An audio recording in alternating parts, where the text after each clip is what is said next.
Yeah, so you were oh, we're live now? We're live in 30 seconds. All right. Countdown. I'll let you guys know when. Okay, I'll do a quick introduction. All right. Okay, so can we confirm that we're live first? Yeah, I will let you know. We'll confirm. We're gonna be live in a minute. Is there a video so I can link a YouTube link? Or something? I'll send it. I'll tweet it. I'll go check Ugly's Twitter account. Ugly, you can actually send it to him or Telegram. Yeah, I mean, I checked on there, but okay. Is it on YouTube or is it on PSC PTV? So it's both on Twitter and on YouTube live right now. It should be live right now. Okay, let's see. Okay. Yep, you're live. Okay. All right, we're live. It's Bitcoin Saturday night. And guess who I've got today? I've got Tyson directly from what used to be called Saigon, and now, because they won the war, it's Ho Chi Minh City. Holla, holla, holla, say, build it. Sound money. Hey, this is going to be a great show. And you know what? I got to take off this mask. The goat lady made this mask. We're in the mask business. I think she made 1,000 masks today. But this is how to prosper during a crisis. And I think we're probably the most two qualified guys around. But I'm not going to host this thing. I just did a quick introduction. Juan Galt is a professional journalist, and he's going to keep this show focused and on the road. Take it over, Juan. All right. Well, thanks for guys. Thank you guys for joining. And Ugly, you had this idea of doing this show. We're in a very strange time right now. It's a big crisis. There's a lot of panic. There's a lot of fear. The markets are crashing. And both of you guys have very interesting stories. You've built up, great wealth and success over the past few years, and you both started from scratch. You both did time in prison, and you both left there with nothing and managed to come out ahead. So I think both of you have possibly have very interesting insights that might help people adapt to what looks to be the beginning of a new era. Tyson, thank you for joining. Do you want to introduce yourself a little bit for people that don't know you and maybe tell us how you got into Bitcoin? Sure. My name is Tyson. I was born in Vietnam. I came to the U.S. When I was like 6 or 7 years old after the war between the U.S. and America. And I came as a refugee. I stayed in the refugee camps in Malaysia for like over a year. And then from there, we got sponsored by some Catholic charity organizations in America, and came to America as a refugee, a Vietnamese refugee family. And we lived there, and I grew up very poor in America because nobody in my family was educated. We did not go to college. We did not have a lot of money. We didn't have a lot of people, family members that had money to help us and stuff. So I grew up very poor in America, and we moved like every year. So by the time I was in high school, I already lived in like probably over 12 different addresses in America. And we grew up in a lot of poor neighborhoods, in the ghettos and stuff. And I just hung around the wrong people when I was in, after I dropped out of high school in the 11th grade. I hung around the wrong people in the ghetto Black neighborhoods I was in. And my friends and I got involved in drugs. And I got in trouble after one of my friends got busted, and he did not want to do life in prison. So he set up me and a bunch of other guys, and we all went to prison. And so from the time I was 18 to the time I was in my mid-30s, I was in federal prison for almost 14 years. And then when I got released in my mid-30s, I was, I had to start from scratch. I had no clothes. The only clothes that I had on me was the clothes that the U.S. Federal Bureau of Prisons gave me, the T-shirts and the shorts I had. And that was it. And when I got out, I was living in the city of Austin, Texas. And my little sister bought me a 1-month bus pass. And that was all I had, was a $10 bus pass and to ride the city bus for a month. And from there, I had to start from there and move up. I was working 2 or 3 jobs at a time. And then I was always saving up you my had plenty money. of underwear though, right? Ty, you Yeah, had lots of underwear, didn't you? yeah. I was talking to You ugly old told me the goat. story. I did the same thing. Tell them about Yeah. what you took when you left. Yeah, so I didn't have any clothes when I was leaving the prison system. So I was, I knew my family was poor. My little sister was poor, and everything. So I did not want to like be a financial burden on them. So, I try to take as many T-shirts and underwears and they were boxer underwears from the prison. And I remember when the prison guard was releasing me out the front gate, he was, doing all the paperwork, and he looked at me. He goes, what you got several T-shirts on for, and several boxers on for. And I just told him that, where I was going, it was going to be very cold, and I just needed some extra clothes, and I didn't have a jacket or nothing. And so he saw that, I was in prison for almost 14 years. And so I guess, either, he had a good heart or he just didn't give a shit. But either way, I was grateful. And I had like 3 boxer shorts, I think, and 3 T-shirts, and that's what I wore over and over the first, few weeks that I was out of prison. So I would just wear one outfit and then, go wash the other one. And after a week or two, then I was able to get some clothes and stuff. But what happened was, before I got out of prison, I read a book called Rich Dad, Poor Dad, and it was introduced to me by a businessman from the Bahamas who was also in federal prison. That really changed my mind because, I grew up, I'm Asian, obviously, you can tell from my chinky looking eyes. We value education a lot. So inside of me, I always felt like, man, when I get out of prison, I'm 35 years old. I have no high school degree, no college degree. I'm going to be like a complete loser, right? And I was always trying to figure out, like, what am I going to do when I get out? That was like the biggest fear I had. Like, what am I going to do? Because, I have no education, no nothing. Like, who's going to hire me? What kind of work am I going to do? And then the answer came in that book, Rich Dad, Poor Dad. And that really helped me, to change my mind and made me realize that, hey, man, that if you want to learn how to make money, you got to learn about money. Before I went to prison, I was a machinist and a welder and a fishing boat builder. So I built and repaired commercial fishing boats. So like pretty much all the Vietnamese owned commercial fishing and shrimp boats in the Gulf of Mexico, from Texas to Louisiana to Alabama to even Mississippi. If they went out there and they ran into an oil rig or they ran into each other, or something like that, or their engine broke down or anything like that, my brother and I and my dad would be the ones that repair them for them. And that's all I knew. All I knew was manual labor. I worked like from the morning until like 11 o'clock at night. And my dad, the only thing he taught me about making money was, hey, just work harder. Just work harder. You just got to work harder, and you just got to work. You just got to do more work, and you just got to work harder. And there was a part of me that knew that something was wrong because me and my older brother, he was about a year older than me, and we were teenagers at that time, about 16, 17 years old, and we were working our ass off. We were working like 11, 12-hour days, and we knew there was no signs that we were ever going to get wealthy. Okay. And hey guys, can you guys close the door? So all right, you're a family man now. I am too. Yeah, I got a bunch of Asian kids. If you guys ever want to borrow one, let me know. A few of them. I'm not kidding. I got another one coming next month. All right. Well, good. You're a blessed man then. Yeah. Thank you. Thank So you. am I. You know what? If you don't have children, that's part of the solution. They're not a part of the problem. Oh, they're a problem, but they're not a part of the problem. Yeah. These are some lucky kids, man. They're born rich already. They don't even know it. Yeah, I know.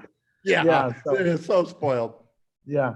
So, and so just, I struggled growing up, not knowing, understanding finances. The only thing that my family taught me is just work harder. But, it was really weird because I worked my butt off. That's good. There's nothing wrong with working hard. That's good. But you want to work hard at something it makes you money and you enjoy. I mean, I work my butt off. I work hard. There's nothing wrong with working hard. Well,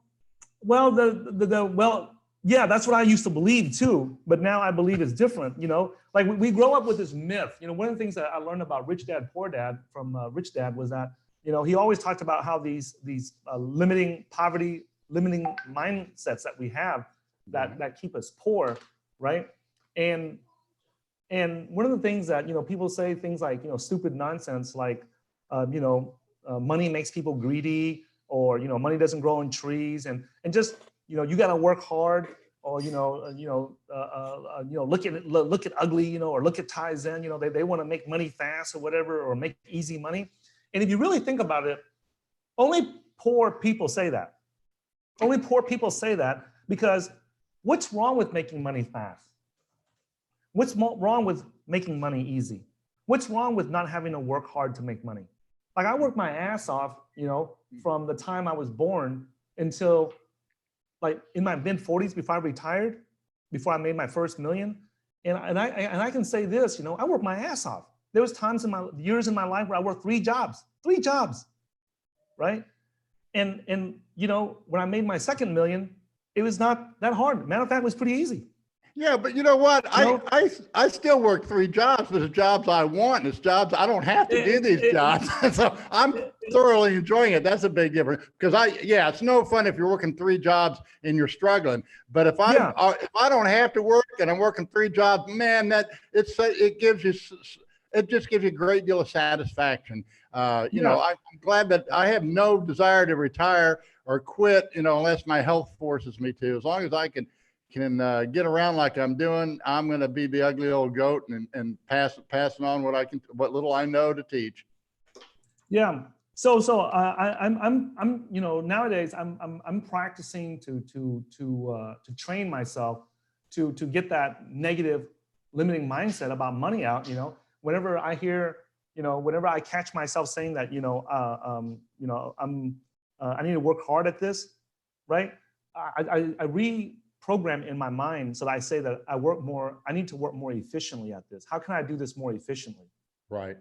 So that, and that's what I think we really mean whenever we say that we work too hard or we work hard for our money or whatever, I think the thing that is more accurate to say is that we need to work more efficiently. Right. So that's what I would say is the thing, I'm trying to tweet this out so that people can see it because people are asking me where's the link. Yeah, I just put the link on one of the links on the chat on YouTube, and Ugly Ogle has a Twitter feed going with a live stream there, and there's also the YouTube link. I'll tweet it out as well. Yeah, so that Rich Dad Poor Dad really really changed my mind because it was, as profound as it may sound, it was the first time that someone told me that, hey, if you want to make money, you got to learn about money. Like you can't go learn how to weld a boat together or build a boat, a fishing boat, or go learn how to do that and make money. Like if you want to make money, you got to learn about money. So all my life, I spent time learning how to become a better welder, a better machinist, right? Man, if you put any machinist out there, I'll go up against any of the, machinists out there.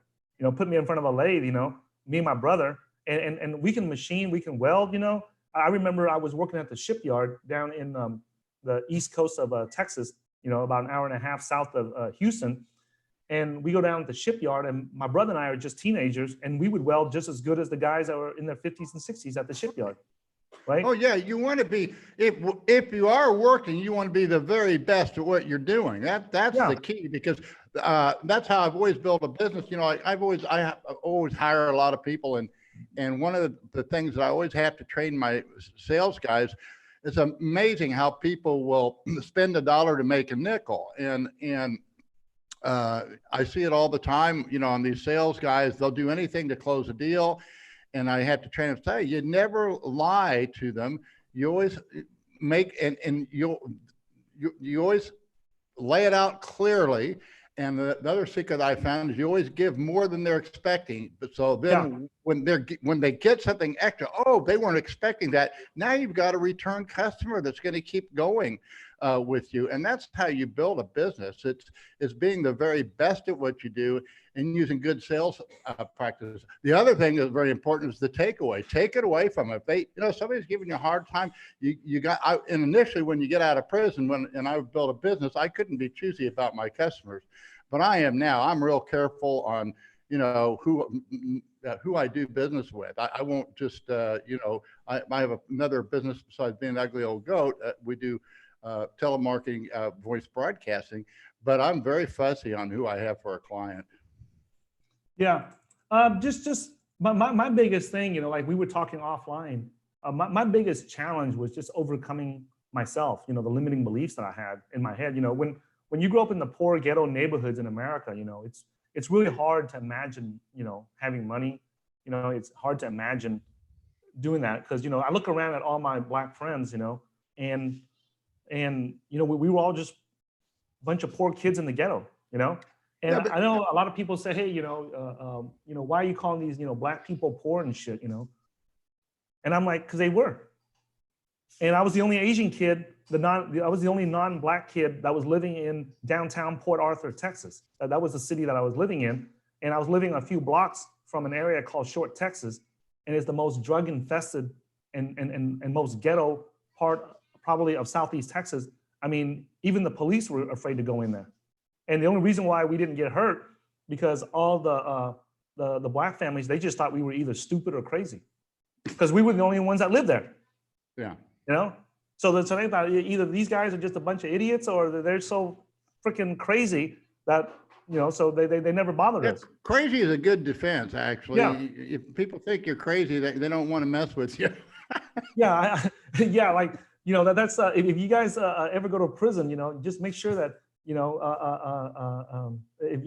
one way to protect yourself is just be crazy. Like I had a little short, little gangster friend from Laos, and he's about 5'3". He's a little midget, I mean, he stood like to my chest, and I remember him coming out one time, and there was like a 200 and something pound Mexican dude, like gangbanger, trying to threaten him and trying to, make him look like a punk, like a coward in front of all the other prisoners. The Mexican dude had put a towel, the big guy had put a towel on the shower, and he went somewhere, I don't know. And my little buddy was waiting for, somebody to come out of the shower so he can go in there and take a shower. And he waited for about 30 minutes, and he's like, and then he finally looked inside and there was nobody in there. So he jumped in and took the shower. And when he came out, that Mexican dude came back and said, hey, what are you doing, cutting in line in front of the shower? And my little buddy, he had his towel wrapped around his groin area, his nuts and everything. And he just ripped the towel off and threw it on the ground. And he said, do something. And it scared the crap out of that Mexican gangbanger because he my buddy was just standing there naked. And you got to keep in mind, there was like a couple of hundred other prisoners because they just put us in a big old, it's kind of like a warehouse with a bunch of bunk beds. And it just, that was it. There was no division. So it's like everybody saw him. And like whenever you go use the toilet or something, you got to sit in front and take a crap in front of like 200 guys and just, I'm literally like taking a crap like this and just looking at everybody, and everybody's looking at me while I'm taking the crap, so, and taking a shower, everything. So when he did that, that really, like the guy was like, freaking out, and he's like, yeah, whatever, man, whatever, and my buddy just said, yeah, that's what I thought, And what's funny was that he just walked off and he just left the towel in the ground and he just walked off naked to his bunk bed and, hey, and then got dressed over there. Your handle in prison? Did you have a handle? Were you known as anybody? No, they just everybody called me Ty. Okay, because I was Big Bird. Yeah. You did time in El Reno. I don't know what time you did, but in El Reno, because they called me Big Bird because I'm big, 6'2", got blonde hair, and everybody called me Big Bird. Yeah, I would not have known you even though we were at the same prison, right, at El Reno in 1993, simply because when I first came in, I was a teenager. I was 18 years old. I didn't know how to survive in prison. I didn't know how to fight. I didn't know how to protect myself. So, there was a couple of black guys that tried to rape me when I was in the county jail. So, luckily my brother was there and helped me, and stuff like that. But, I was not you know, I was not approachable. I was not social. I did not try to approach people. I tried to stay to myself, you know. And when I was in El Reno, the prison, the prison that you were at, you know, that was for like older people or people that have been, they were just for older people. I was a teenager. I was not supposed to go to that prison, but they put me there for processing and to get my federal ID number and all kinds of stuff. So I stayed there for a while. And then were you there when I walked in El Reno? It was pretty well open. Like everybody, they were making hooch, and everybody was. The first day I walked in was over Christmas, and everybody was drunk, I think. Yeah. Well, then they shut all that stuff down, huh? Yeah, I had a different experience when I got there. You know, I just, you know, after the black guys try to rape me in prison, you know, I was just on 100% full guard the full time. I was on full alert the entire time. Everybody I talked to, you know, and so because of that, I didn't, you know, I didn't try to make friends. I didn't know how to defend myself. I didn't know how to protect myself, and I couldn't spot danger. So I pretty much just stayed to myself. So that's why I would not have known about you or anybody else. Okay. You know, the only person I knew that was there at El Reno when I got there at that prison was whatchamacallit, you know, John Gotti's brother or uncle. Or yeah. He was, yeah. Okay. Gene Gotti. He worked in the laundry. Yeah, he came. Yeah. He came after I was there. So. Yeah. So that was the only like person I remember, because everybody kept, you know, referring to him when I was there. So well, El Reno of all the places, that was, to me, it was the best. It was one of the most polite places I've ever been. So I mean, you bump into somebody that's excuse me. I mean, I've never been in such a polite. Yeah. Well, when you're medium or maximum security, it's very polite. Everybody has wonderful manners. There's no threats. Yeah, because if you threat somebody, you're not going to wake up. Yeah, like if you wanted, I did not know this, but later on, I found out that was like, if you wanted to develop yourself and become a stronger, mentally and physically stronger person, right? That was actually one of the better prisons for it. I didn't know it at the time when I was a teenager, but later on, when I got into my 20s, you know, I met a lot of the guys that came from there, right? Yeah. And I realized, hey man, you know, like, even though I was scared when I first came in, that was actually, you know, one of the better places to be at. Yeah, it was. You know, so yeah, and so that's you know, I was talking about that little dude, my little buddy from Laos, you know, because you were talking about being crazy, you know. So just so you guys know, before I was ugly old goat, I was Big Bird. How did you come up with the ugly old goat name anyway?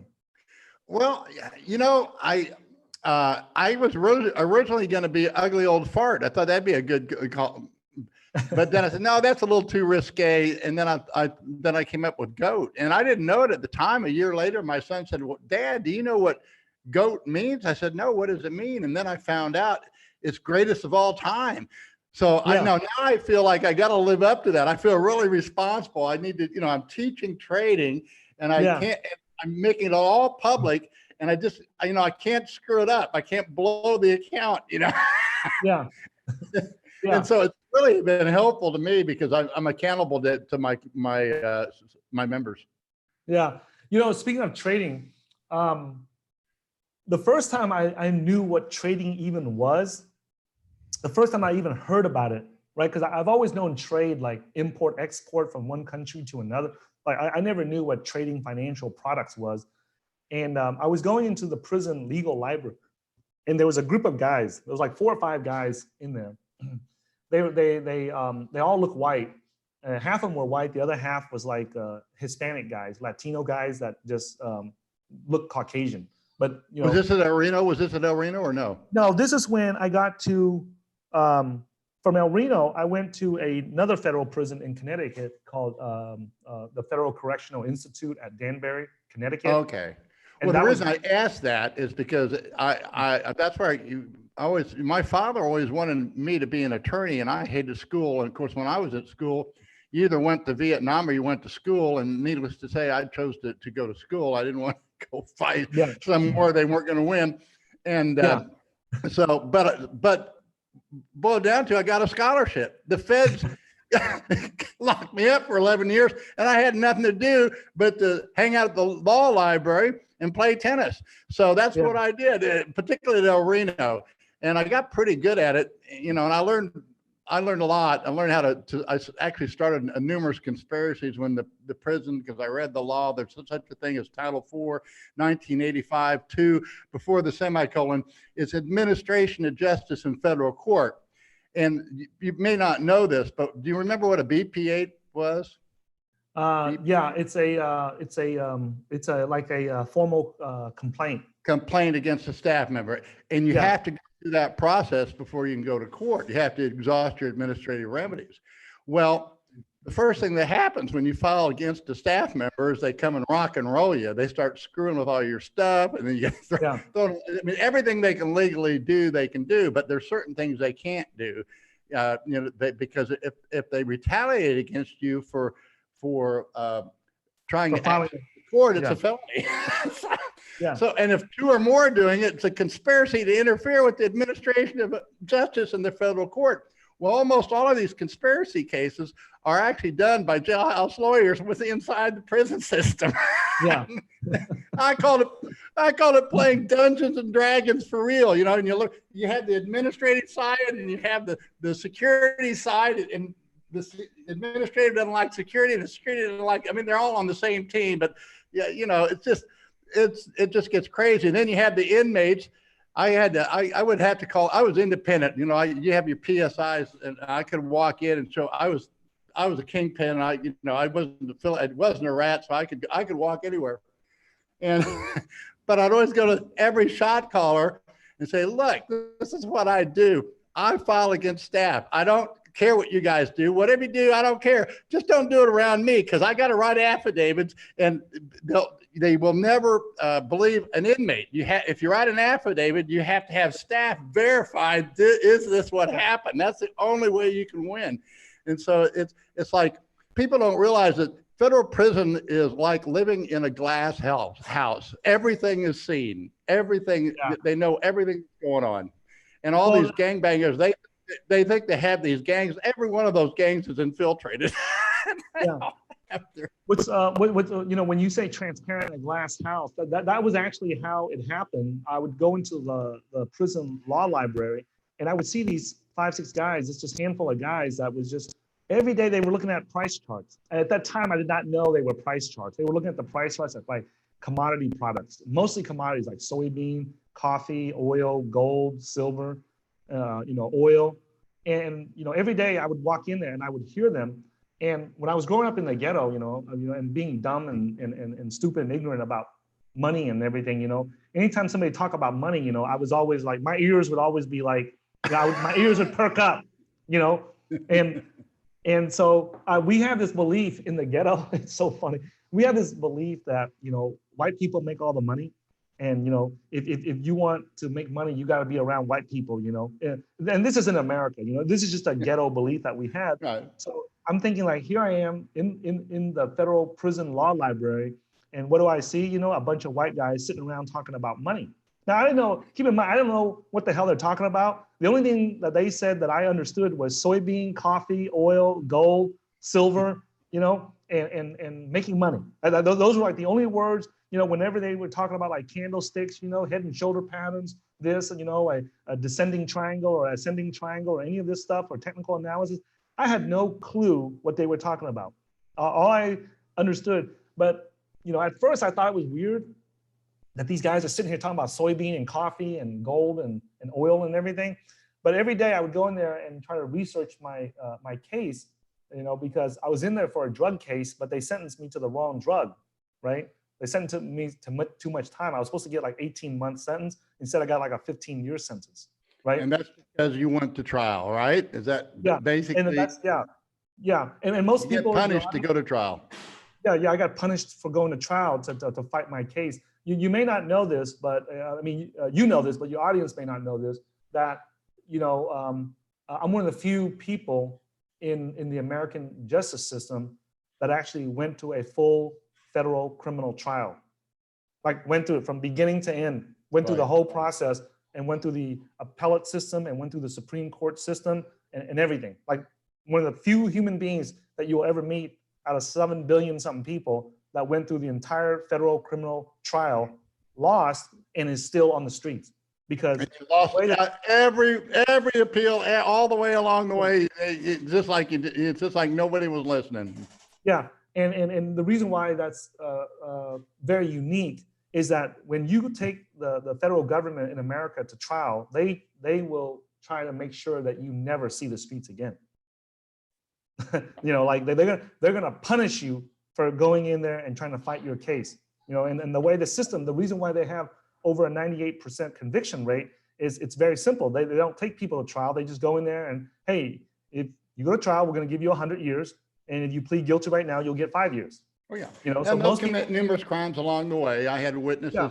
My son was testified in federal court, and the U.S. attorney and his mother called him truant from the U.S. attorney's office, and he got suspended from school, which is a felony. You can't retaliate against a witness in federal court, which he obviously was. So the rules, they have two sets of rules. One, and of course, there is the other thing people don't understand anymore. There is no bail or bond. You know, you have what's called a bond hearing, and if they determine you're a flight risk or a danger to society, they're not going to get out. And if you do get out, you're going to have all kinds of restrictions. So. Unfortunately, that's where Toby Jenks is. Do you know who Toby Jenks is? Tony no. Jobs, Toby Jobs.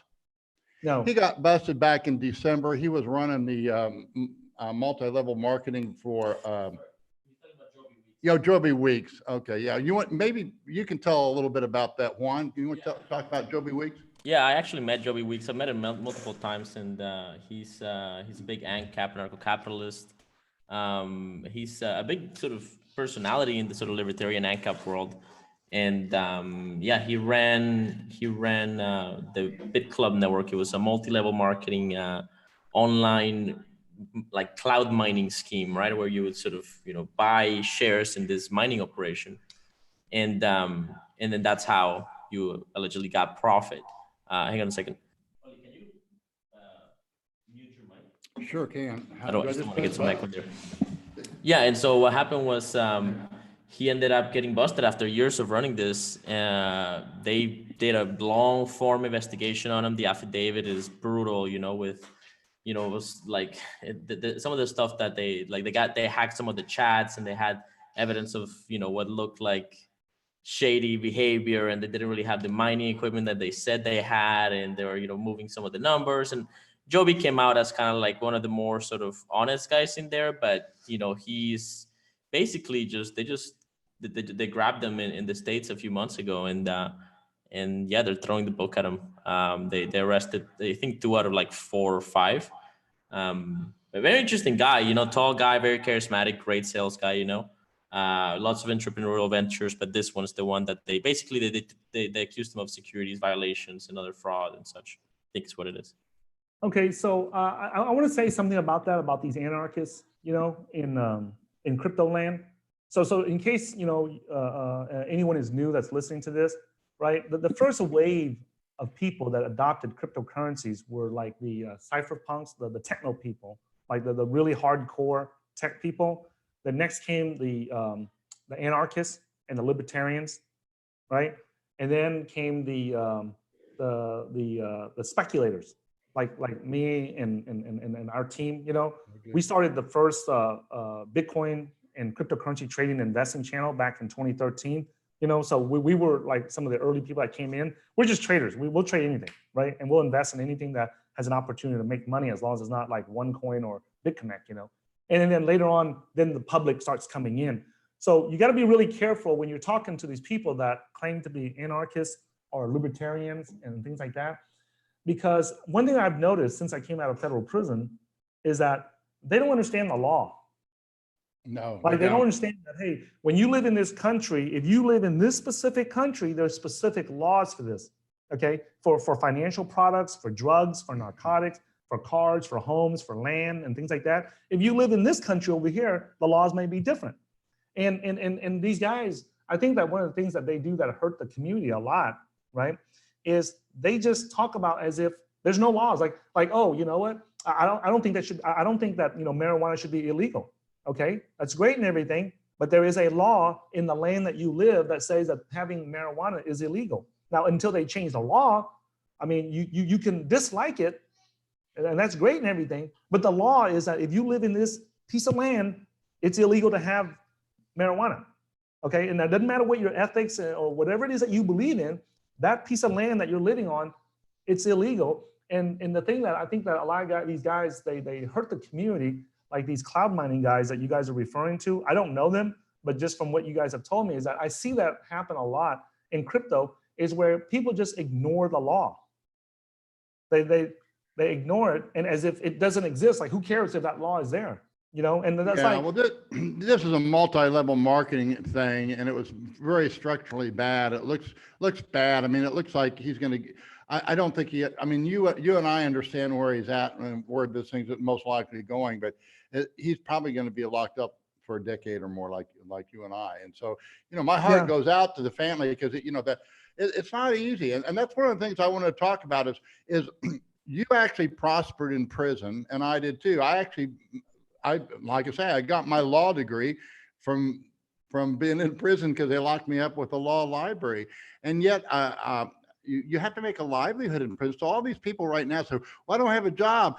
We need to have a bailout. Well, no, I didn't have a job in prison either. They tried to assign me one, and you have to take a job or you go to the hole. So I had a little orderly job where I cleaned showers. They paid me $5 a month or something like that. But I cleaned rooms for the guys that worked in the factory there.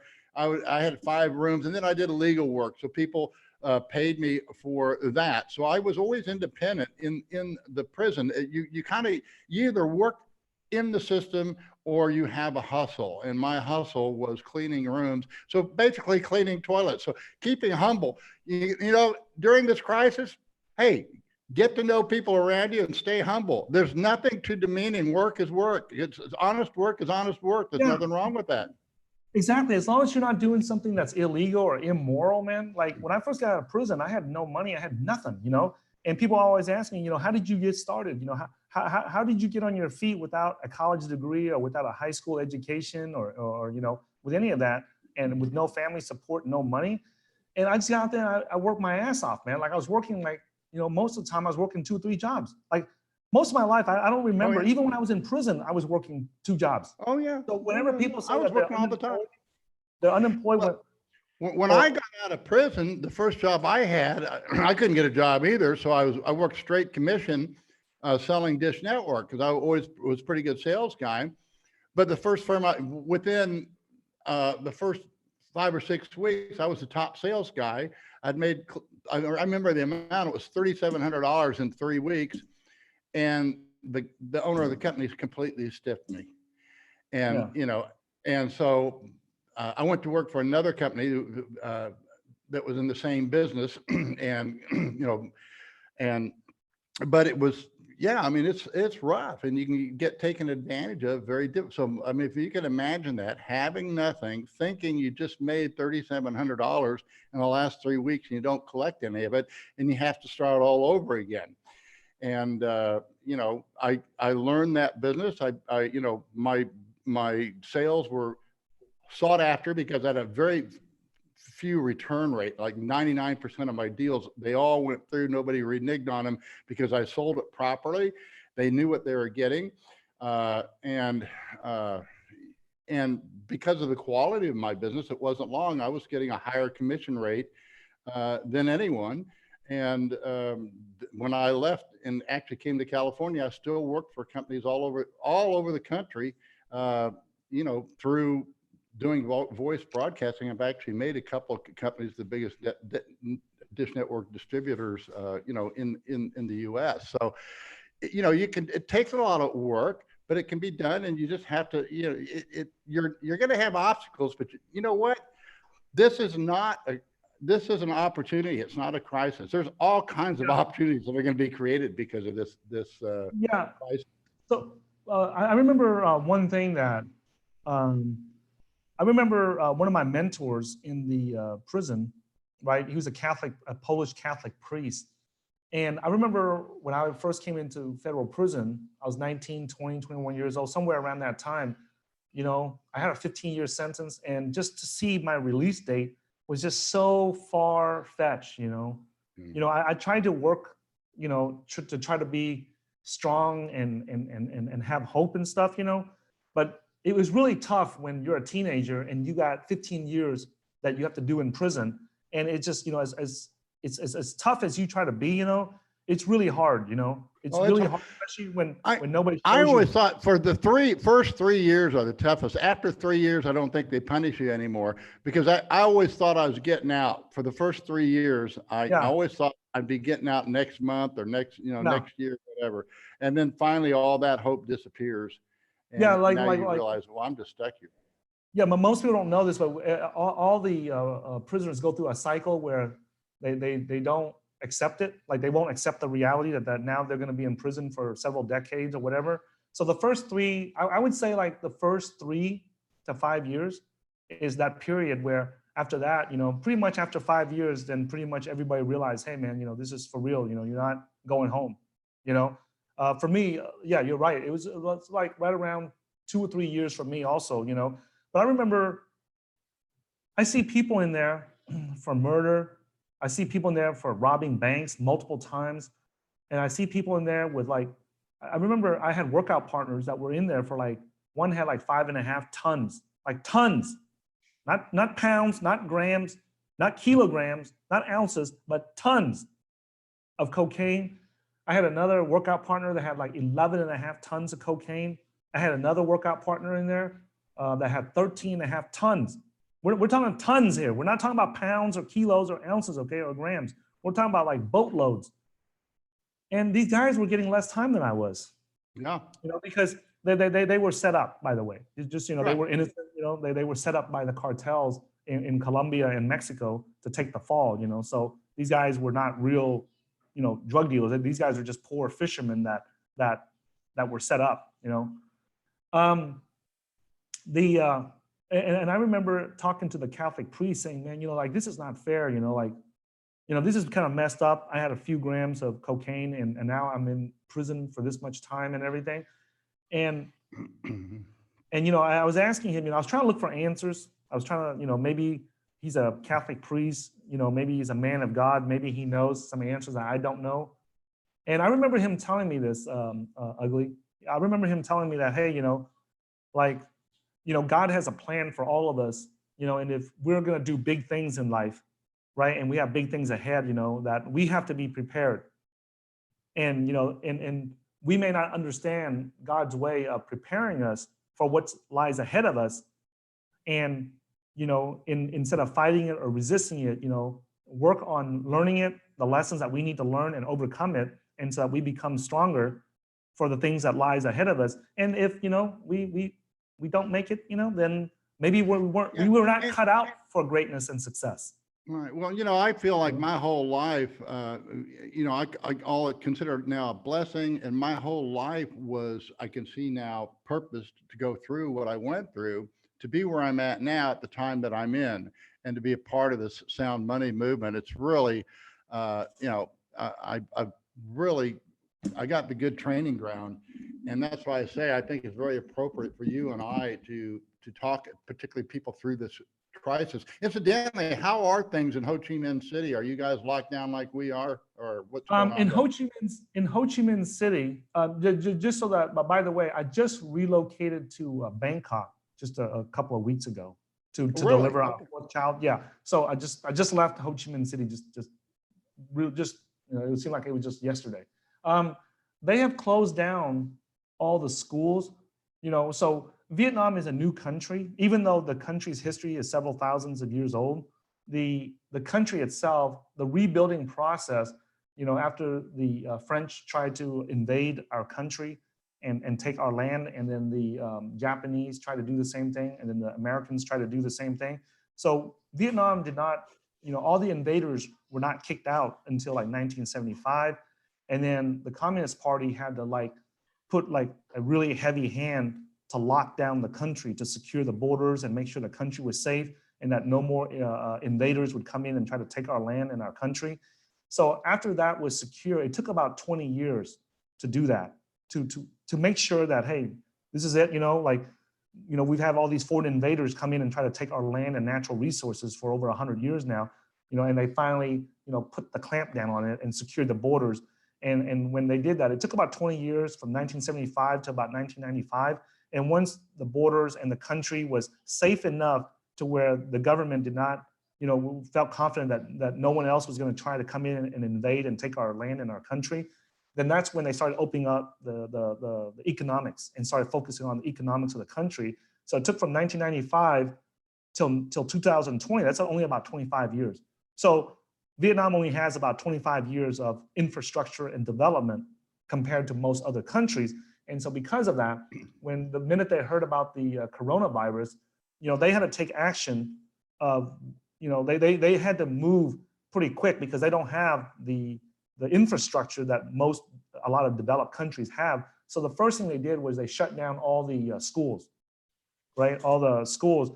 So everybody went home on the tradition. The way the culture works in Vietnam is that January 25th, under the Western calendar, the Gregorian calendar, on January 25th of the Gregorian calendar, the one that everyone uses around the world, that was the Vietnamese New Year.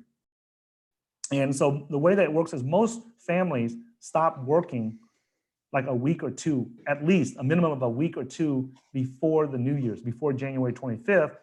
And so the New Year's is like a week long. So from January 25th, 7 days after that.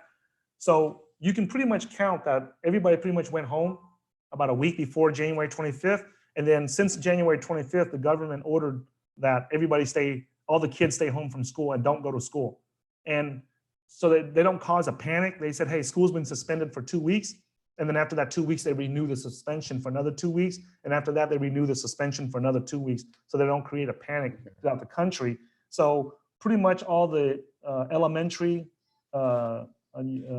middle school and high school levels and college kids are all staying at home since January 25th. But really, it's pretty much since the week before January 25th, because everybody takes off for New Year's a week before. So Hey, all the kids. Can you tell us a little bit about how you escaped from Vietnam? And then also, when you came back, can you tell us, like, are you still a Vietnamese citizen now? Did they welcome you back with open arms, or how does that relationship work out? And I guess you can explain why is it because of the actions of the coronavirus that you moved to Thailand then recently, or? No. So we moved to America, right? Because let me explain why we moved to America and why I came back here, and then why I moved to Thailand, right? Yeah. So, how did you escape Vietnam? Because you're one of the boat people. A lot of people aren't familiar with what boat people are. I know what boat people are. I'm old enough to remember, but a lot of these youngsters don't. So what happened was, so just so that you guys, your audience understands a little bit about Vietnamese history here. Vietnam has a ton of natural resources because it has like 1,300 miles, I think like 1,500 kilometers worth of beachfront property of coastline, and then that's on the eastern side of Vietnam, right? So Vietnam is like on one side of the country, it's all coastline. And then on the other side, it's a mountain range. So from a military and strategic, like a military view, it's one of the most strategic countries on the map, because you have, oceanfront property on one side of the country. And on the other side, you have a mountain range to protect your country against foreign invaders. And then you have the southern part of the country it has, it's the second biggest producer of rice. And we have big, plantations that grow rubber, right? That people, Delta area. Right? Yeah, in the Mekong Delta and throughout Vietnam. So we're big producers of rice, of coffee, of rubber, and things like that. And that's why during the Industrial Revolution, during the late 1800s and early 1900s, there was a lot of Western countries that wanted to come in and invade the country and take the resources from Vietnam. And so what happened was the French came in first for about 100 years, and they failed. And as they were leaving, that's when the U.S. came in, sent military advisors. They didn't say that they were sending the army or something. They just called them advisors back then.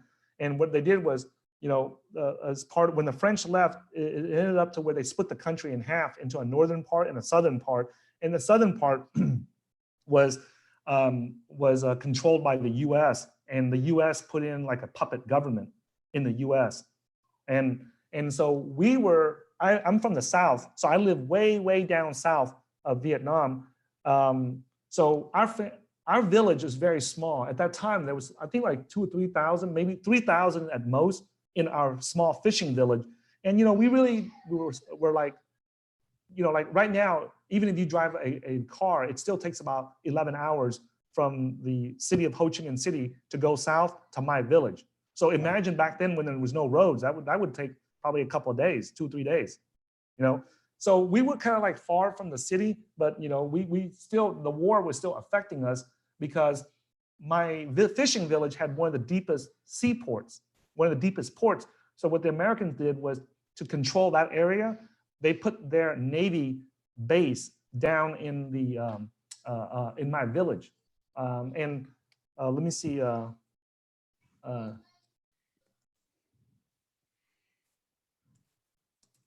I'm trying to get the name of it right. It was called. It was the Brownwater Navy. I'm not sure if I'm saying this correct because I'm not in the U.S.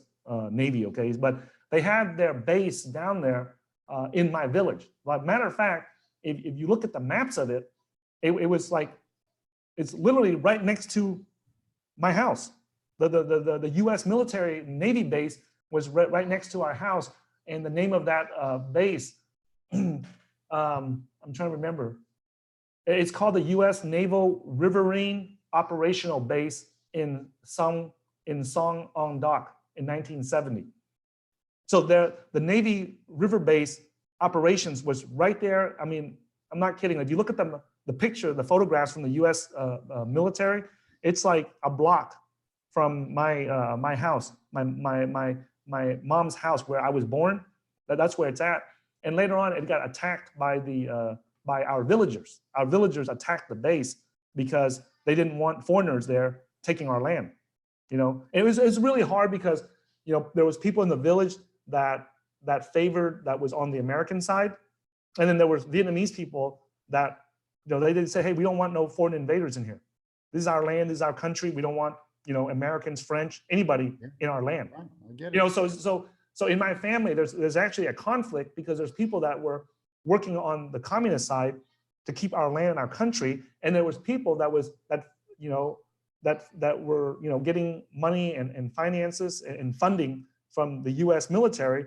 So in my own family, there's people that favor the U.S. puppet government, and then there's people that favor the Communist Party because they wanted to keep the land. So from there, that was the reason why I left whenever, because of the war and all that was going on in our village. That's when our family, my dad was the only mechanic and machinist in our village. And he was, when the communists came in and took over our village, he was required to go down there and maintain all the Navy, the communist Navy patrol boats and fishing boats. And so that was how we escaped, was because he fixed one up and made sure it was working really well. And then him and like 6 other guys went in there at night and stole the boat and hijacked the boat and took it. And that's how our family got out of Vietnam. Wow. And how long was that after the communist takeover? Was that months or years? Well, the fall of Ho Chi Minh City was in 1975. And like I said, we were so far south that they didn't come to us, or at least it did not have an immediate impact on us until like 1977.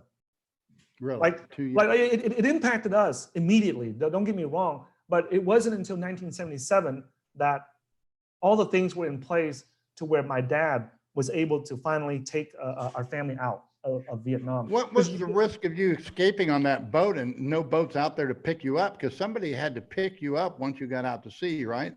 No. Okay, so the way that it works, the policy, the American military policy was this at that time, was that they realized they lost and to the Communist Party. So they realized, hey man, okay, that's it. This is it. we're out of here. This is it.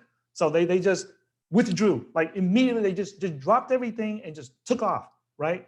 And instead of helping the Vietnamese puppet government and its people and everything that they put into South Vietnam, what they did was they just backed their aircraft carriers and their military, the Navy boats and destroyers and everything 200 miles outside of Vietnam, the borders. And they said, hey, if you can get out here, we'll pick you up out in the ocean and then take you to America. That's what they. And you were able to get that message. It was well known that you could do that. No, the people who got there were considered the boat people. So they had to get on the boat people. Yeah, so those. How did you get that message that there were carriers out there waiting for you? No. We didn't go that route. My dad's intention. My dad and my family loves Vietnam. Like they had no intentions to go to another country, and my dad just wanted to protect our family and his kids and everything. So what he did was he stole one of the communist patrol boats, which also served as a fishing boat, right? And then he just wanted to take us to Australia, nearby. And then once the country calms down, he was gonna, come back. That's what his goal was. He didn't want to come. He didn't know. He didn't want to go to America's on the other side of the world and things like that. But what happened was when we were coming out there, right, to go to Australia, he had no intentions to go to the American aircraft carriers or anything like that to be picked up, right, to be rescued. He was just going to go, hey, I'm going to go over, over here. I'm just going to leave the country and go to another country. Well, the problem is my dad, fixes and builds commercial fishing boats, but he's not a fisherman, so he doesn't know how to navigate the boat. Okay. And the 6 guys that he brought with him, to go and hijack the boat, one of them was his younger brother. And so they had like, I think 5 or 6 communist guards on that boat, guarding the boat. And my dad and the other 6 guys, they went on there and they took the boat, but they they're not military guys. They're just like, guys from the village. Yeah, working guys. Yeah, okay. Yeah. And they went up there with I think like one gun and a bunch of hammers and a bunch of steel pipes, and everybody on the boat was armed, with military weapons, and they're military trained, right? And so my dad was able to convince one of the guys that worked on the boat that, hey, if you help us take the boat and hijack it, right, then we'll take your family, your wife and kids out of the country also. So your father wanted to get his family out, but he wanted to stay. That's kind of a funny situation. What was he afraid you were in danger, or was it poor living conditions, or what? Why did he want you to leave? No, he wanted all to leave because the Communist Party, when they came in, right, into the South, right, they started confiscating property and land and property and businesses from anybody they suspected that was helping the American military, that was siding with the foreign invaders. Yeah. Right. And so there's a lot of politics that I don't understand. So I was not there. I was there, but I was too young. I was like 6 Yeah, you're a child. I get it. Yeah. So, but I do remember that when we were leaving Vietnam, I do remember this. I do remember that our boat broke down. As much as my dad tried to make sure that the boat was working properly before we hijacked it and took off, he didn't. I mean, the transmission bearing went out when we were out at sea, right? And what happened was it would not go forward. The boat would not go forward. It would only go in reverse. And if you know anything about transmissions, boat transmissions, going in reverse takes, like you go from like, let's just say it reduces your speed at which you travel dramatically. Like now you're only going as 1/3 of the speed that you can normally go, right? So if you're going at 15 kilometers an hour, now you can only go 5 kilometers an hour. So if you're going at 15 miles an hour, you can only go 5 miles an hour now. So what he did was we stopped the boat out in the middle of the ocean and started taking apart the transmission because my dad was a mechanic. And so our goal was to reverse the bearings so that we remove the reverse bearings and put it in the forward bearings. And so that way we can only go forward. We can't go reverse anymore. So at least we can go faster, right? And during that time when we were stopping there out in the ocean, what happened was there was a lot of pirates from Thailand that was patrolling the oceans, and they would just A lot of people were leaving Vietnam. The boat people, they would have gold and diamonds in their mouth. You know, they would wear gold and they would, you know, hide gold and money. So the only thing they knew was, hey, we got to bring this gold with us in case we need it, you know, to help us in the new country, wherever we go, right? So they knew that. So the pirates would pirate everyone that was out there. So when they saw our boat just sitting out there in the middle of the ocean, you know, they figured we were one of the boat people. They did not know that we had just hijacked a communist Navy patrol boat that was fully armed. they didn't know that. They didn't know that we had weapons on board, because most of the time when they're pirating the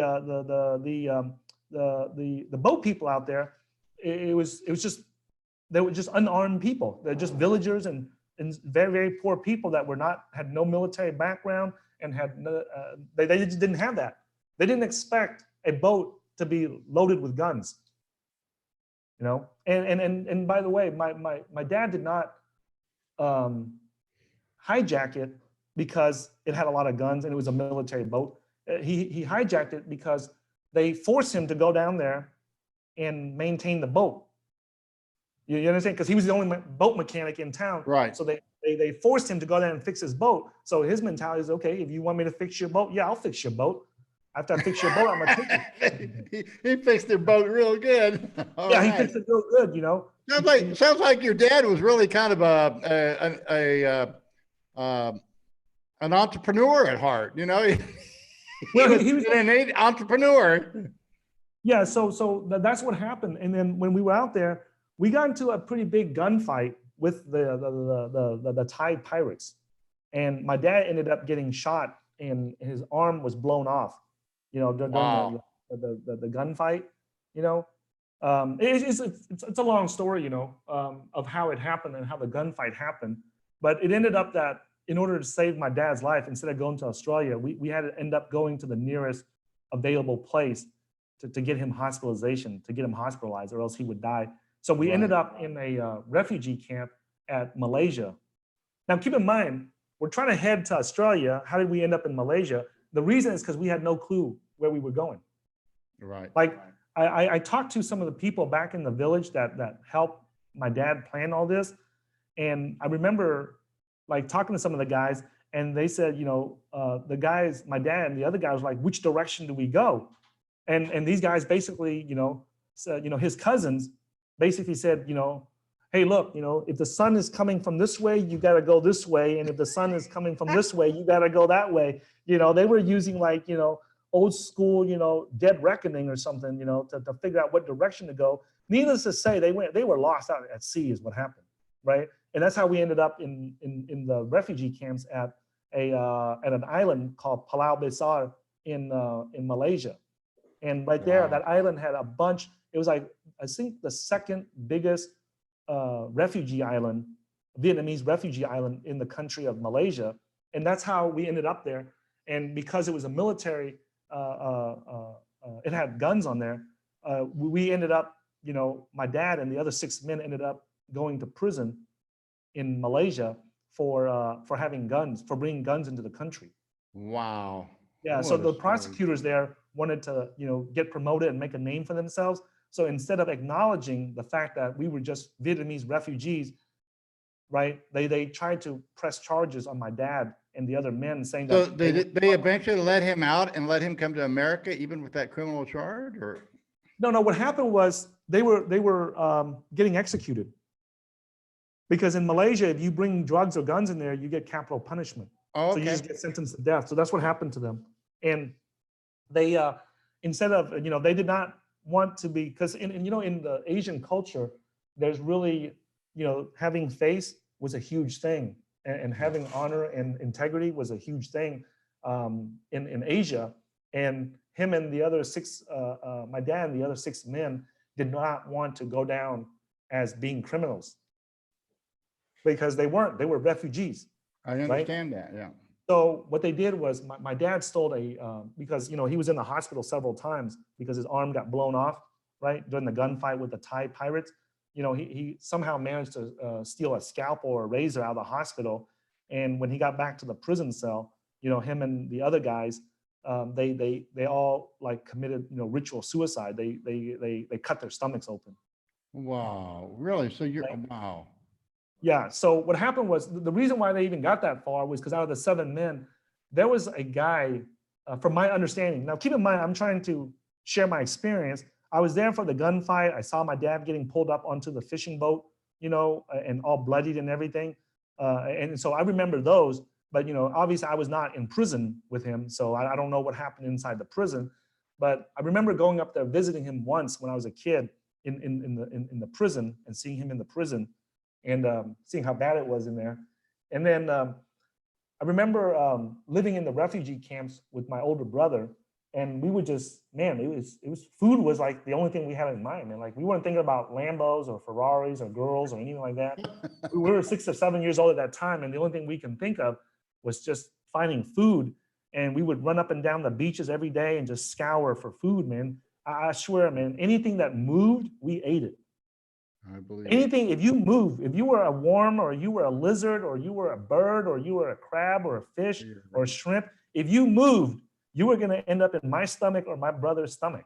So you better, or some other Vietnamese refugee's stomach over there. So if you want to be safe and didn't want to be eaten, you just don't move, because if you move out there in the ocean or on the beach, you were dead.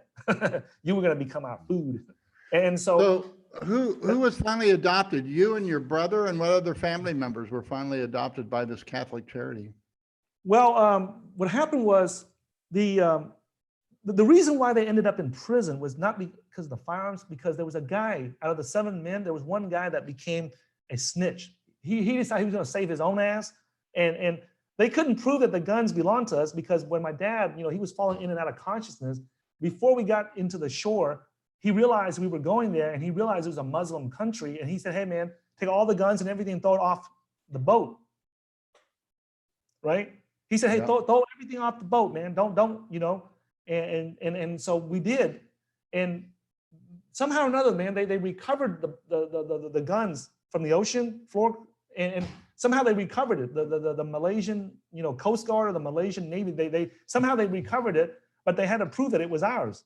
And the one guy wanted to save his own ass and his family, so he decided to snitch on my dad and all the other families, and said that my dad and the other guys were the ones responsible for bringing that did belong to them. And so that was the guns, and that was their main witness to link it to my dad and the other men. That's what my understanding is. I was not there at the trial, so I don't know. But they were ordered executed by the Malaysian government.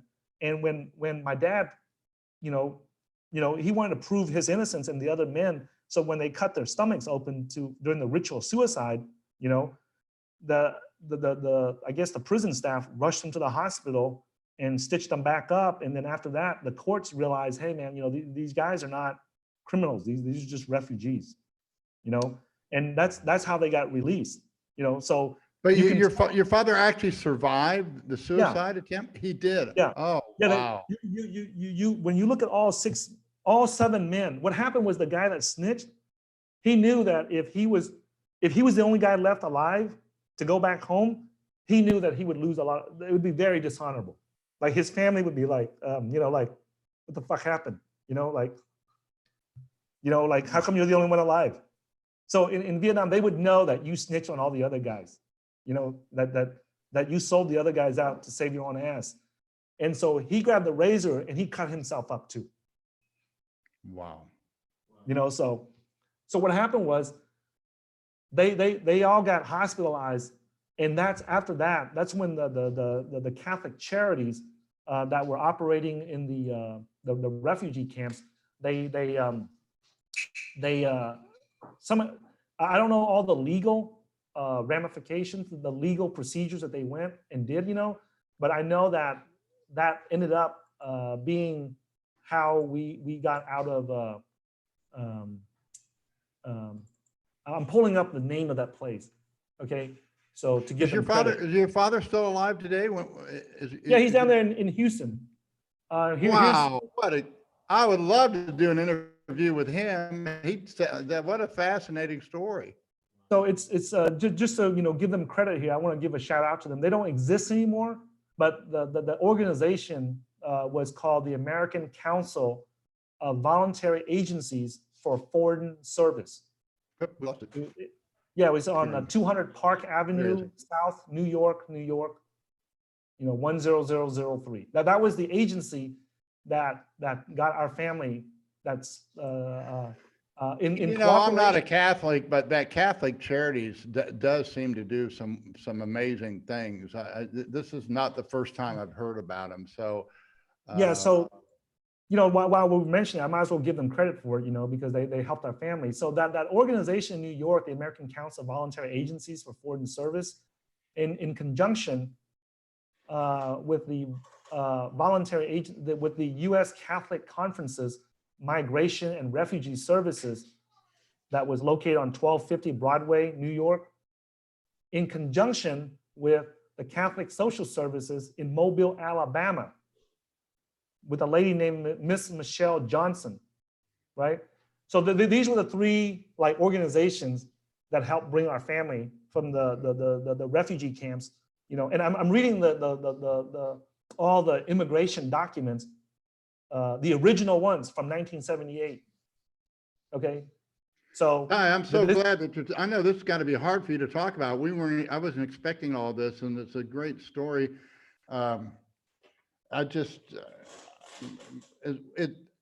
just want to pass on to our audience, particularly those that might be stressed out because of this virus thing.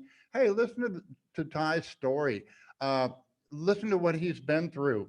And whatever lies ahead, we don't know what's going to happen. This virus doesn't scare me at all. What scares me to death is what our government's doing. So we don't know what those repercussions are. But you're strong enough to get through these things, and it's possible to do. And here's a great testimony to a very difficult life and overcoming huge obstacles. And so don't be crying on my Twitter page. If you can't lift yourself up and find something to do, there's unlimited number of wants out there that you can provide for people. And there's always, when people say, well, I lost my job. Well, there's plenty of jobs out there. If you just look for one or create one. That's what being an entrepreneur is all about. And just, you don't know what life twists are going to get. I have a good story from prison. When they sent me down, when I was waiting for, sentencing or trial, I was not guilty for a long time. Then I took the plea, but they sent me down to get an examination at Springfield.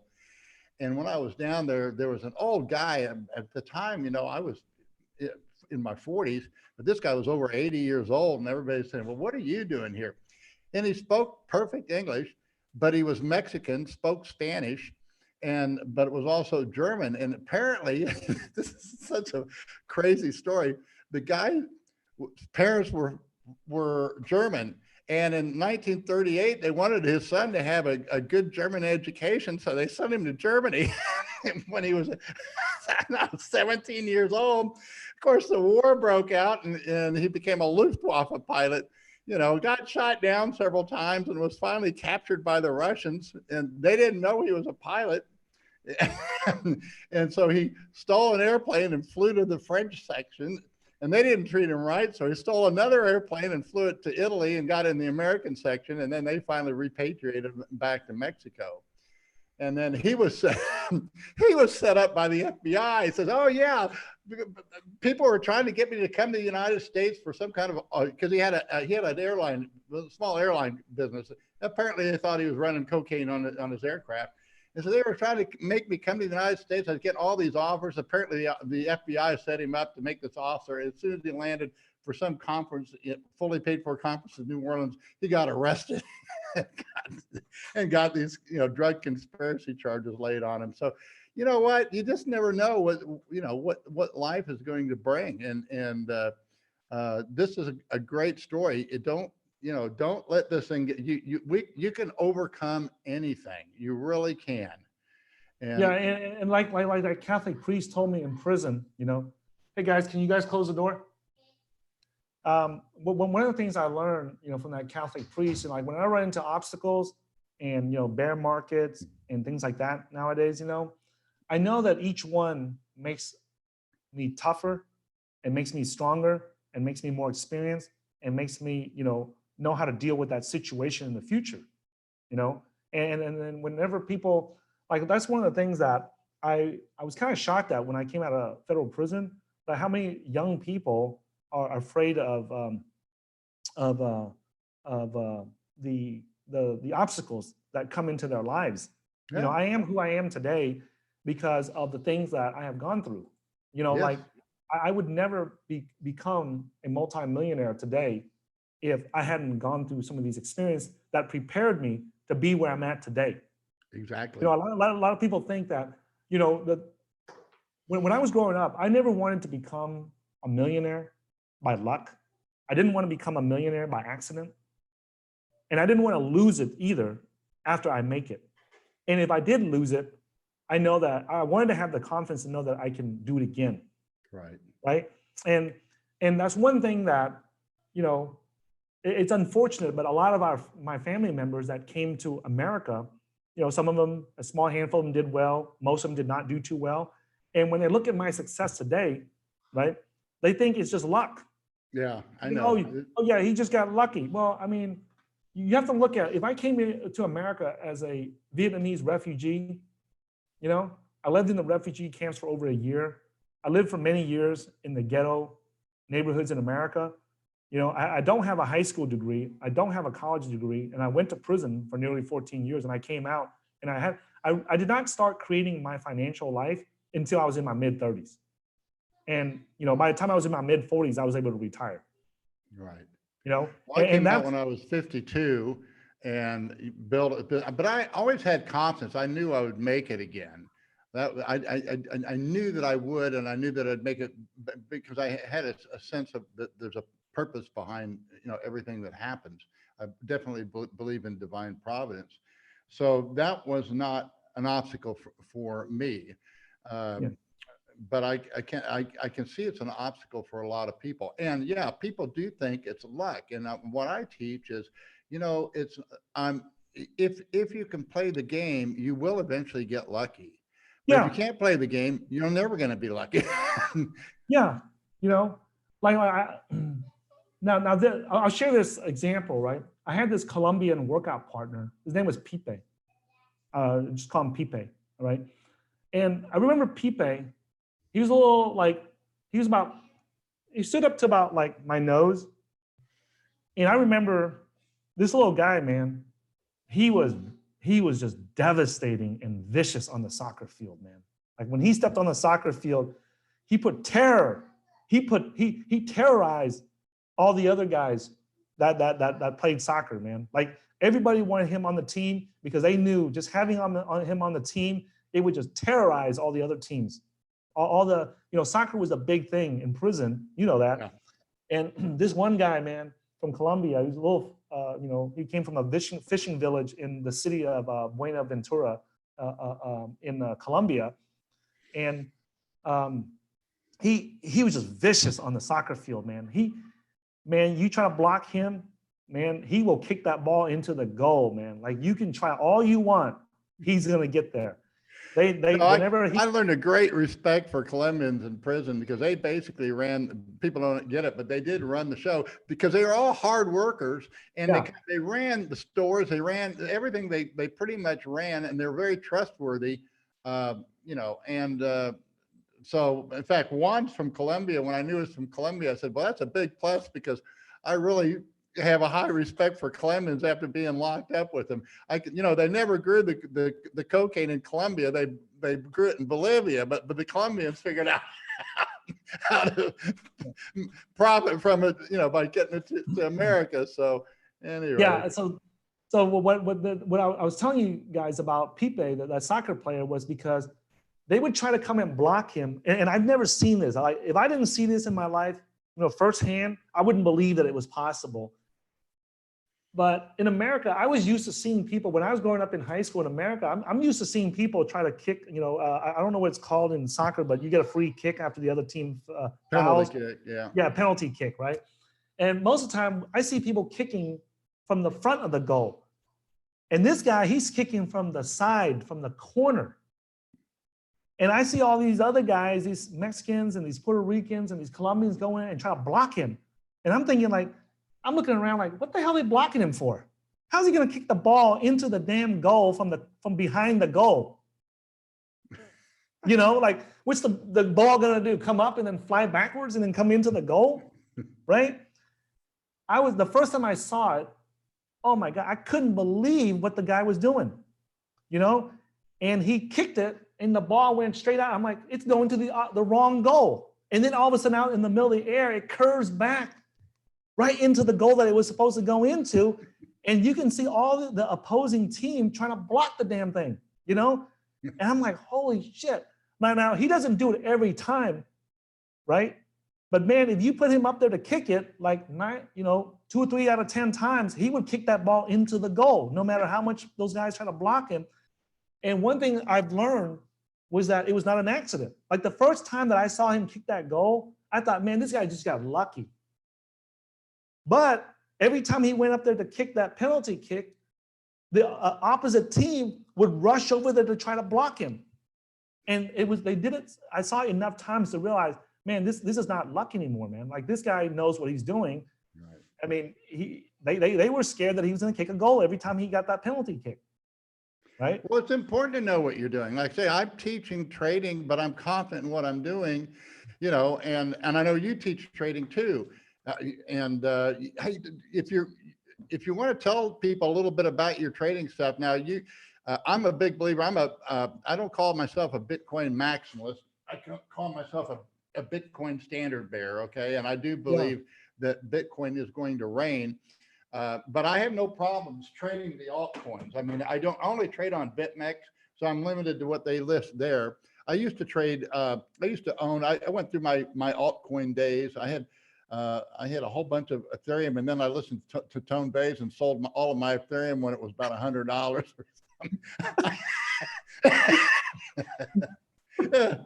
Tell me about it. I mean, yeah, come on, tell us your Ethereum story. How much Ethereum did you have, and where did you sell it? Yeah.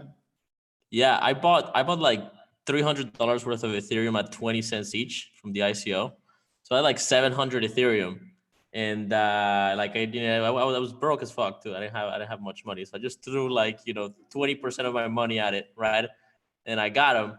And then when Augur came out, I put half of my Ethereum into Augur at like $3. And then by like $9, I had sold most of my Ethereum.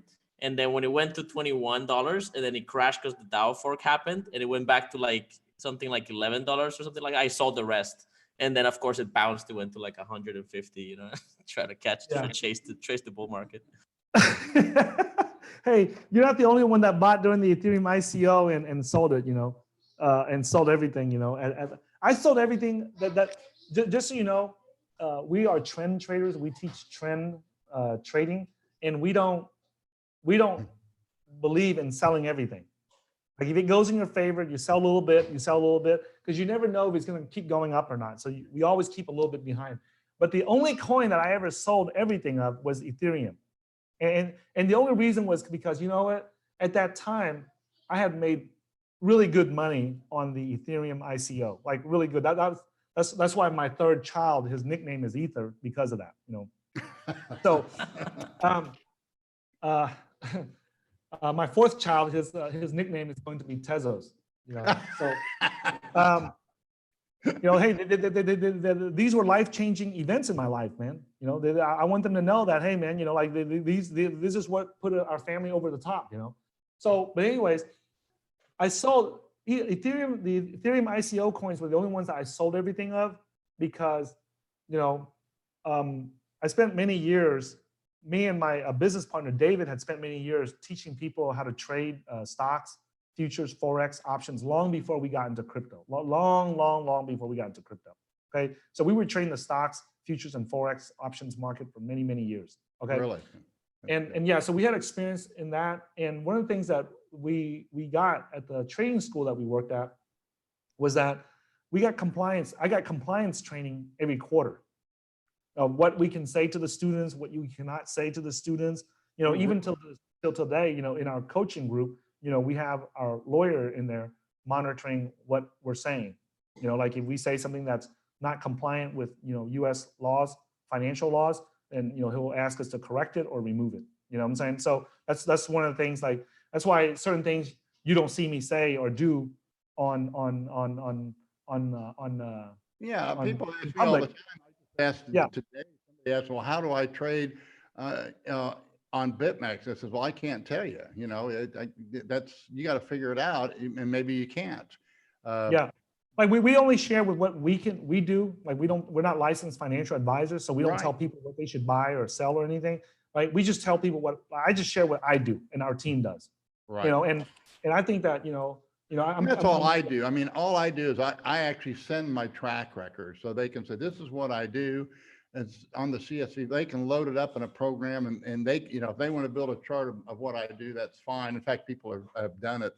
We have an equity app that shows all my trading and shows, you know, but people don't believe, you know, what I teach. They have a hard time changing their thinking, because I found that most people, they want the holy grail. They need to have a winner this next time because they've already lost so much. And I, you know, I teach them, well, technical trading is the last thing you even look at. The most important thing is money management. And then after that, the next thing is fundamentals. And the distant third is TA, because, you know, I really don't think TA is, if you manage your account correctly, the TA is not that important.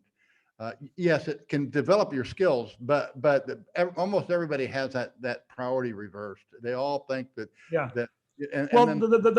I think that where to buy and where to sell, it doesn't work that way. You're a trader. It changes every day. You know, it changes what you're going to do. I think that the technical analysis it is a component of trading, but it's not, in my opinion, you know, and from coaching hundreds of students, right? I just don't think it's the most critical component. I agree, you know, like completely. Like when you know, and that's something that took me a while to learn, was that what's really you know, critical. You know, like if and when I say what's critical, right? So I'm going to use a car as an example with all my trading students. Okay, like let's say that you have a car, right? Let's say that you and I want to build a car to get from point A to point B. Okay, we want to go from New York to Los Angeles. Okay, we need a car, and what do we need in that car to make it go from point A to point B? Okay, and we know that. Hey, close the door, guys. We know for sure we need an engine. Yeah. We need an engine. Okay. Without an engine, we ain't going nowhere. We also need a transmission, and we also need some wheels, and we also need, you know, some fuel. Okay. Now, do we need the rear view mirror? Yeah, it's nice that we have it, but it's not mandatory. It's not critical to getting the car to move from point A to point B. Okay. Do we need some bumpers? It's nice to have, but it's not mandatory. It's not critical. Do we need airbags, seat belts? Do we even need a hood? Do we even need a trunk in the back to get from point A to point B? And the answer is no. They're all just things that make it a little bit easier and more comfortable and safer. But to get from point A to point B, we basically need the engine, the transmission, the wheels, and we need some fuel. And in trading, what happens is when we get into trading, and I'm guilty of this for many years, okay, is that we look at it, we look at the car, and we think, oh, it has rear view mirrors on it, so we must need rear view mirrors. It has a paint, it's painted, so we must need paint also. And the reality is, when we first get into trading and investing, the thing that we need to focus on is, hey, how do I get from point A, where I don't have a lot of money, to point B, where I'm making money and be profitable? That's what people need to focus on. Okay. And how to keep it. You can't. Yeah, and how to keep it. You can't have these big equity swings. Anybody can be a successful trader for the short run. Yeah. But to keep that and hold it and to keep it growing consistently, that requires a great deal of discipline, and that's money management. And it's really got nothing to do with TI. The way I describe it is this: you know what, Ty? All this stuff's going on in the marketplace, right? Yeah. All this, but you know what? It's got nothing to do with me. The only thing that counts is my equity. How's my equity doing with all this stuff going around it? Exactly. Like, you cannot control the markets, but you can control how much you bet on each trade and how much you bet on this coin. Right. And I always tell people, they think I'm magic, that I know where the market is going. And I always say, I have no clue. And they really, I think Juan finally realized, hey, he's not lying. He has no idea where the market's going. I don't have any idea where the market is going, and I trade accordingly because I don't know. Yeah. It gives me a lot more freedom. And every time I get in trouble, it's because I think I know. Yeah. Humility is a big thing. And I think that's one of your successes. I can see right now, you're a very humble man, and if you don't have humility, and you've just been wiped out, hopefully you got some. It's the best. It's not a negative experience. It's actually a positive one, because if you use that to learn, how stupid we really are, Yeah. now you can really, pick up the pieces and make a go of it. Yeah, we actually, we actually teach people how to trade stocks, futures, forex, options. But when we got into crypto, actually, that's not our goal, because we make our money from trading. We don't make our money from teaching people how to trade crypto. You make your money right? from what? I said we make our money from trading and investing in crypto. We don't make, like, the bulk of our money, like 99% of my money comes from trading and investing in crypto. A lot of people think that we make money from selling our cryptocurrency investing blueprint, which we do, right? But that is just such a small, such a small people think I have a website now, and I don't make any money at that. Everything that we get, we put back into it, but I make all my money from trading. I mean, that's just, and and people can see it now. I mean, and it can be done. I mean, your testimony, I'm testimony. I mean, and it can be done. Who's this guy? Hello. This is my first son, Maximus. Say hello to ugly I like old goat. that mohawk. Old goat. Yeah, that's his name, ugly old He's goat. definitely a cyberpunk. My friends call me by my first name, Ugly. Ugly. Okay. Is You he say, ugly? hi, Ugly.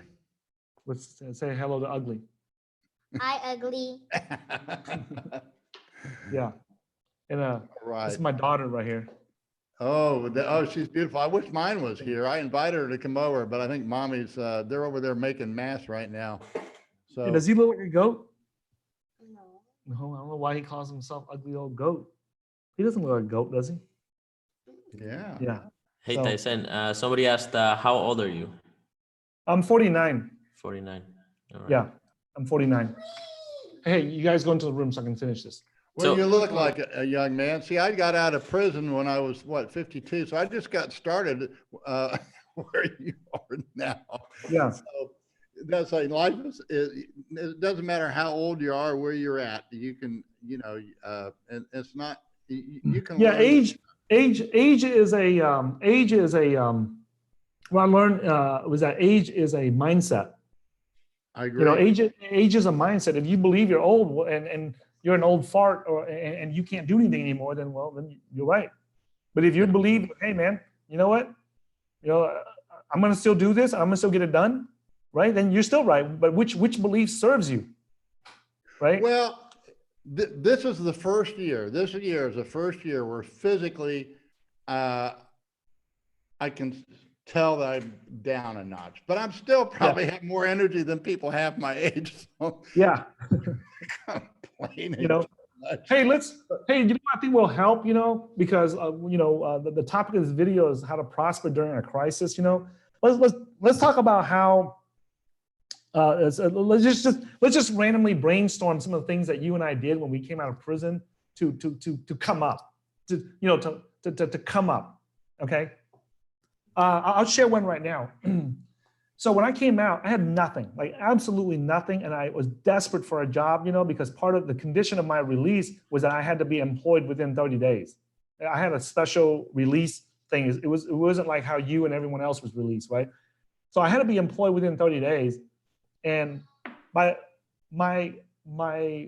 prison cellmate, he got his buddy in Austin who owned a pool hall, a billiard place where people go there and play billiards and drink sodas and watch sports and drink beer and stuff. So he got the guy to sign a document saying that, hey, I'll guarantee that I'll give Ty a job when he comes out. So that's how the government let me out. Because I had somebody, a business owner, confirm that they were going to give me a job when I get out. So I went there to go and start working. And when I went there, he goes, "Hey man, I hate to break this to you, man. I don't have enough money to hire another person. And, my buddy, he said that I have to sign this so that you can come home because you've been locked up for almost 14 years. And he, I trust him and he told me to do this. So that's why I did it, man. But I really don't have a job for you, man." And he said that you're a go-getter, you're a hustler. When you get out here, you'll if it's true what he said about you, you'll find something. That's why I signed it. But I really don't have a job for you, right? Yeah. And I'm like, I couldn't say nothing to him because if he didn't sign, his He was your business ticket, man. He was your ticket to freedom. I got it. Yeah. He helped me, get free, so I'm not going to sit here and be pissed off at him or not. I'm grateful that, he was the only business owner that would sign the documents to say that he was willing to give me a job. And unfortunately, his business changed by the time I got out, so, it's not any fault of his. So I went to my little sister said, "Hey, if you go to downtown Austin on the street called 6th Street, right? There's all these art galleries. And since you taught painting and art in prison, why don't you go down there and maybe there's a job available?" So I said, "Yeah, I'm gonna go down there." And this is how I actually did it. I went down there to every art gallery, right? And what I did to every art gallery and every business, I didn't even care if it was an art gallery or not. I just went down 6th Street and every business on the left and on the right, I went down one side of the road and I asked him for a job, right? And I told him, and this is gonna sound crazy to you, Goat, but I said, "Look, I don't even need to fill out an application or anything. I'll come work here for free for an entire week. If you don't like what I do, just tell me, get the hell out. No hard feelings, no nothing. I'm not gonna file suit against you. If I work here for free for the entire week, if you like what I did, all I ask is that you hire me and pay me for that week. If you don't, like what I do, just tell me to leave. Just tell me to leave, go somewhere else. I'm not the right fit for you." And that's what I did. I went down to every damn business, not just art galleries. I just went down to every business. I said, "Hey, do you need somebody to clean, sweep, wash your windows? I don't care." And that's what I did. And you know how many job offers I got? I got more job offers than I could do. And I remember this one art gallery owner. He said, "You know how to paint?" And I said, "Yeah." And he needed some like repairs. Like people would come in with paintings and they would get scratched or they would get something would happen. And he said, "Hey, would you be able to hey, if this color was off or something, do you know how to mix this color and paint on it and fix it up so it looks normal?" I said, "Yeah, if you have the paints and stuff, I don't see why that would be a problem." And I showed him some of the paintings I did for the Catholic Church in the prison. And he was like, "Whoa, if you can paint that, And so what happened was, he said, let me take a look at this, talk to my business partner. And the next day, he called me up and said, "Yeah, come on in and start work today," right? And it was already too late because I already got a job somewhere else. So I'm just saying that, hey, man, if I had to do it today, that's perseverance. This isn't a prison story, but it's very similar. And when I first got out of school, I wanted to learn trading and be a commodities trader. I went into a brokerage firm, and first of all, I passed the test and eventually became a Series 7 dealer. But when I went to work, I just said, "Look, I just want a chair to sit on." I said, "You don't have to pay me anything. If you have these, they had 3 or 4 empty desks, so just give me one of these desks, and anything that I make, it's not costing anything." And so I had that opportunity, and it took me, and I remember the first time I traded then, it was in April '73, and I had my dad staked me for $5,000, and I ran $5,000 into $300,000 in about 6 weeks. And I figured, oh man, I'm going to be a millionaire by September, and by December I'll be retired, at 24 years old. Of course, by September, I'd lost it all. But the point of this stuff. And then I had a guy that stiffed us. I actually got job insurance because somebody didn't meet a margin call for $7,000. So I owed the company that. And then later I made a mistake that made 30,000, and of course they kept it all. But what happened was, to learn the business, I was working 60 hours a week and was a waiter at night, Yeah. and I was making I remember sometimes I didn't even bring home $100. Usually $200, $300, $400 was the most I would earn in a month. And there were other guys that were doing the same thing. But what happened was, after they worked there, and they were, to get in the business, you really have to work 60 hours a week to learn it. But after they did it and they failed, most people fail like they do at any other business. After they failed, they sued the company. And so the company, got all these labor lawsuits. And so they had to end that program. You cannot work for a brokerage firm anymore like I did and go to work for nothing and learn this thing. They eventually said, we're going to pay you $750 a month, and you can't work more than 36 hours or 40 hours, whatever. You could not work any more than that. Of course, you're not ever going to succeed at that. And the reason that I learned it, and the reason I became good at it, is because I wasn't being compensated. I had to learn it and figure it out on my own. And so, so I get it, and I get what you did. And there's, like I say, if you're out of a job right now, listen to this man. I mean, he's telling you there's all kinds of things. There's unlimited number of things that need to be done in your neighborhood, and people will pay you if you provide them those services. I have a similar story with that. I started when I think it was like 23, 24. I had no idea what I wanted to do with, like, for work and stuff, but I knew that I really liked Bitcoin. And so I started going to these Bitcoin meetups, and it was just every week I would go to the Bitcoin meetups. And then I started to see some really amazing people do really amazing things. So I just started a blog and I started writing about it for free. There's no money from it. And then eventually somebody said, hey, why don't you volunteer some articles to us and build up a reputation? And I wrote, maybe 30 articles for them. And that's how I ended up, building a reputation and a name that I could then go sell to other newspapers. So that's why I ended up writing for Bitcoin Magazine and Cointelegraph. And it's a great way to get into an industry. If you want to change careers, if you want to learn a new skill set, offering you your time for free as an apprenticeship is like an excellent way to get into any industry that I've seen. Yeah.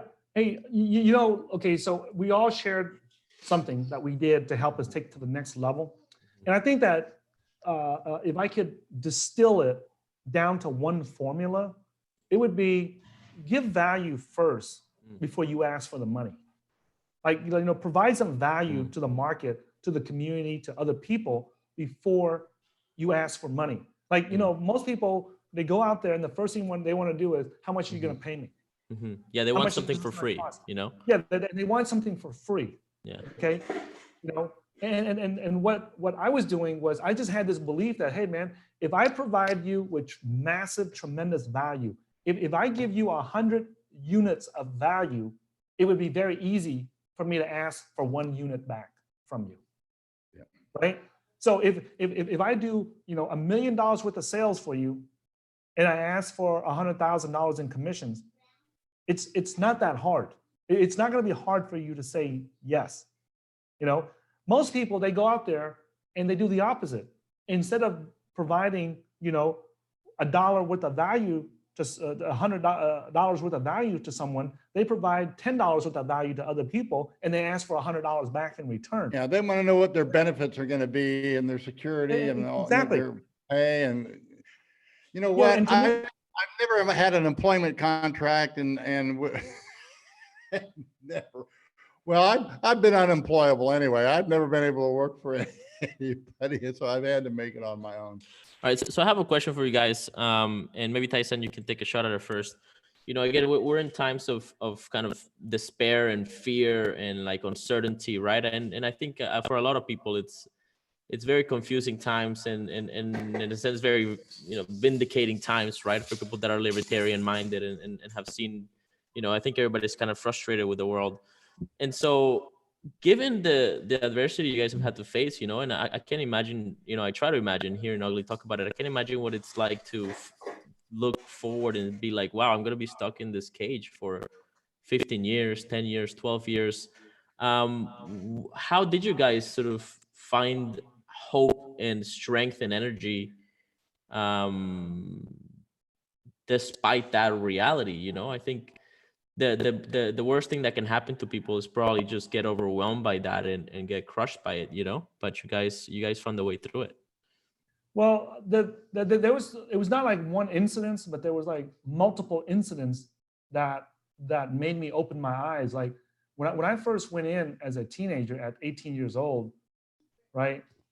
What happened was I saw the guys in my neighborhood, the guys that were considered thugs, the guys that were considered like straight gangsters, the guys that were considered like in the hood in America, we call it, you know, those guys are hardcore, or that dude is hard, or that dude is soft. Soft means that, you know, you're a wimp, you're a coward, you know, nobody respects you. And if you're a hard dude, then that's the kind of guy that, you know, other men and women respect you, right? And I saw these guys that I thought were really hard guys, were really tough guys, were really macho guys in my neighborhood. And when I went to prison, I witnessed like them flipping. You know how we talk about the Bitcoin flipping? Well, we would see these quote unquote gangsters flip, meaning that now they were not hard no more. They were not the tough guys that everybody thought. They were not the brave guys that everybody looked up to in the neighborhood, right? Now they're becoming snitches for the government to save their own ass, right? So there was this code of honor on the streets that, hey man, you do the time, I mean, you do the crime, you do the time. You do something wrong that you know that you did wrong. When you get caught, you get in trouble, you take the punishment. You don't offload that punishment to another human being, to another guy in the streets. And I started seeing like, man, these were the guys that everybody looked up to that were supposed to be hard, that, you know, they went down, they were gonna, you know, they were gonna go down guns a-blazing, and they weren't gonna cooperate with the police. They're gonna shoot the police before they cooperate with him. And with my own eyes, I saw that the minute, the instant that the cops put the handcuffs on these guys, they started, you know, singing like a birdie, you know, and in English, that means, you know, in case someone doesn't speak English as their primary language, you know, when someone starts singing like a birdie, that means that they're snitching and they're telling on all their friends, you know, they're telling what all their friends are doing that's illegal to the police so they can get caught, right, and get arrested. And so that really opened my mind that, hey man, you know, like these people that I saw is not really what the reality is. These guys are just nothing, a bunch of cowards.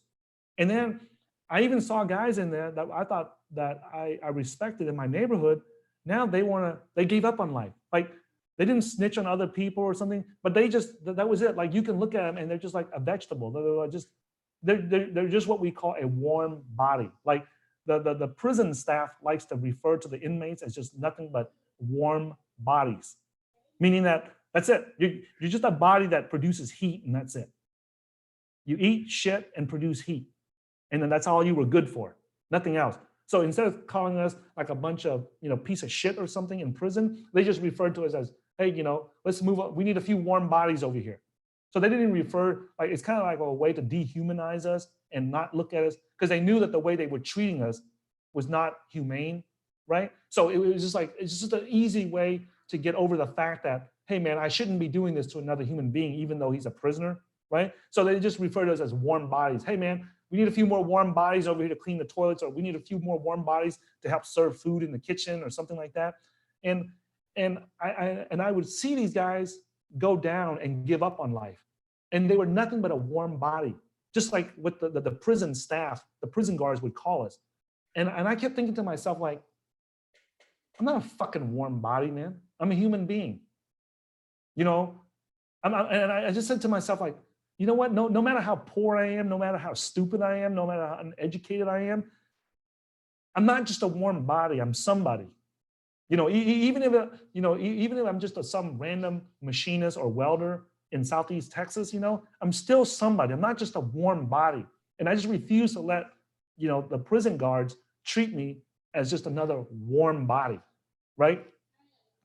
And then I also saw young guys And I remember, you know, seeing these young guys that would go in there and they would hang themselves in prison. These other teenagers, they would just give up on life, you know? And I just want to explain to you guys how hard it is to commit suicide in prison. Okay, it's not easy like people think. It's not easy like people think, okay? Because one, if you commit suicide in there and you succeed, the prison is under heavy, heavy, heavy investigation. So none of the warden is the person, the number one guy running the prison is called the warden. His pay and his bonuses and all the top executives and all the top officials at the prison, I mean, their pay and everything depends upon how safe the prison is. So if you guys think that, oh, they're out there just killing people on purpose or something, that's not exactly true. Because I want you guys to think about it. If you're in charge of a prison with 2,000 prisoners and your pay depended on you making sure nobody gets killed or gets hurt in that prison, then you're going to do everything you can not to affect your money. It just comes down to incentives, okay? So they make it so it's extremely difficult. Like when you're if you are suspected of committing suicide or a potential suicide case, they put you on what's called 24-hour watch constantly. So they put you in a concrete room. There's nothing in that room. There's nothing in that room for you to hurt yourself. They've removed everything. You know, the prisons have experience of preventing people from committing suicides. So it's not like it's went on a hunger strike and they won't even let you go. They will force feed you. Eventually, I got to the point where they're going to force feed me one. Yeah, even if you try to go on a hunger strike for several days and not eat, they will come in there and strap you down and force feed you, like through IV or through they're gonna keep you alive, because if you die in a prison, the prison receives a massive amount of heat and pressure from the higher officials. Like they get tremendous scrutiny, and nobody wants to go through that. The prisoners don't want to go through that scrutiny.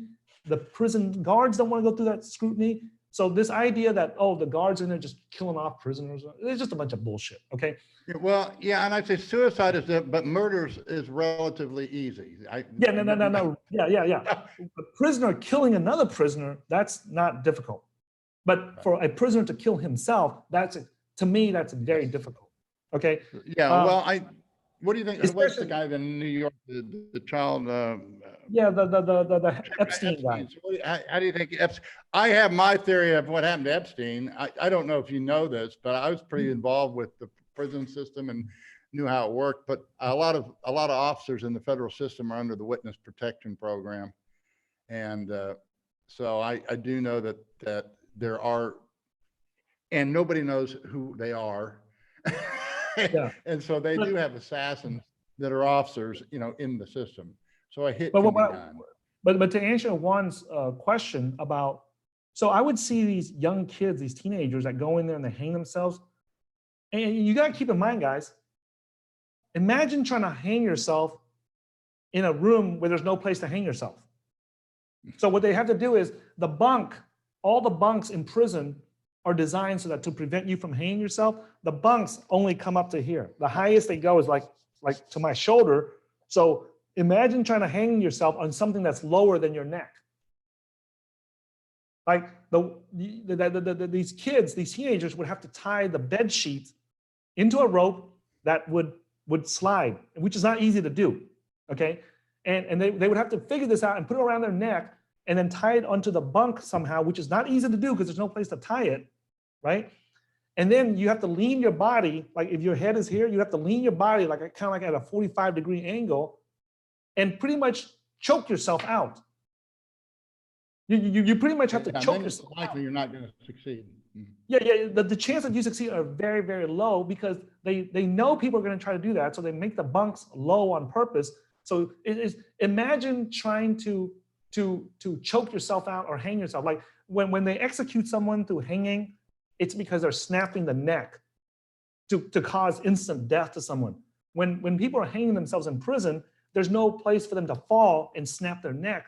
So they literally have to sit there, and these guys don't know that. They don't know that you're supposed to snap the neck when these people are being hung, right? So they think, oh, you just wrap something and you dangle there, and then that's how you die. And they don't realize they're going through excruciating pain and suffocation in order to commit suicide. And I would see these kids doing that, and I would think like, how can they do this to themselves? Like, am I going to get to that point in my life in here where I have given up so much hope that there's no hope left, that I have to go and strangle myself to death? You know, and I just thought about that. I go, no, no. And I made a choice right there. I'm like, no, this is not going to happen. Like, I'm not going to let myself, you know, I was not put on this earth to come into prison at 18, 19 years old as a teenager so I can strangle myself to death. You know, no matter what happens to me, I'm not going to let that happen to me. And I'll admit, you know, there's a few times in prison when I was going through some really hard times where, and when I say going through some hard times, almost 100% of the time when I was going through the hard times in prison or any hard time in my life, it's usually because I did not know the correct response at that time. If no matter, one thing I've learned is that no matter how hard it is that you're going through in life, somebody has already figured out the correct and appropriate response for that situation. Same thing in trading. No matter what you think, like, hey, I don't know how to pay the taxes on this. I don't know how to save the taxes. I don't know how to figure out the correct entry on this. I don't know how to write out the trend on this trade. Somebody that has come before you has already figured it out. And when I was struggling in prison, it was because I didn't know how to respond in that situation. Like, I remember the first time I was put in the hole for like a month, right? No one told me, hey, Ty, when you're put in complete isolation like that, where you don't see another human being and you don't see no daylight, you don't see nothing, you know, this is how you respond. This is how you need to think. This is how you need to act. This is how you need you to keep yourself sane and don't go crazy. Like, no one ever told me that. So I had to sit in there and try to figure out, okay, like, how am I supposed to do this? Okay, I'm in a concrete cell. I don't get to see anybody. Well, you know, once a day, you know, the law in America, okay, the humane treatment of prisoners is that you have to allow them to have an hour of sunlight, even when you keep them in the hole. And Galt will tell you guys this. So to get around that, to satisfy that law, what they do is they take you out of one prison cell and put you in another prison cell that has a fence on top that's like 15 feet higher, and there's a fence on top. So now there's a sun shining on you. You're still in a prison cell. You ain't got nowhere. Like, they literally handcuff you, take you out of your cell, and walk you about, you know, 20 steps down into another cell that has a high ceiling so you can't climb out, and massive, you know, fence on top, and put you in there, and there you are. Yeah. And after an hour later, you got your sunshine. Then they go put you back, cuff you, and put you back in the same cell you were at before. So that no one can say that, hey man, you can't keep a human being on 24-hour lockdown like that without no sunlight or anything. So that's what they do. I always tried to have as much fun as I could. I was in the hole for a year and a half, and I remember one time they brought a tour of politicians through, and of course they're all thinking, you know, of course, you know how you send messages through the toilet system, all this, and they're yelling, going. I mean, people are up all night and they sleep all day. But anyway, this tour system came through, and I yelled out real loud, "Do you know what I can do with my big hairy arms and my ruby red lips?" You know, and the guards knew, they were in on this because I'd done this before real loud while I was in the hole. Yeah. And you can imagine these women were all like this, you know, and then I shouted even louder, "Do you know what I can do with my big hairy arms and my ruby red lips?" And then one of the Tyson said, "No, Big Bear, no. What can you do with your big hairy arms and your ruby red lips?" I went, "Boo, boo, boo." They took all these, I don't know, they're congressmen, but they had about half a dozen ladies taking them through the hole. And it was hilarious. So you can, you know, you got to make good.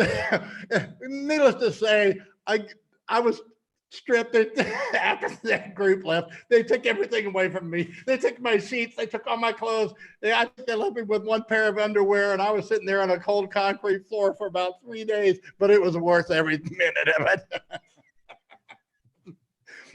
So at any rate.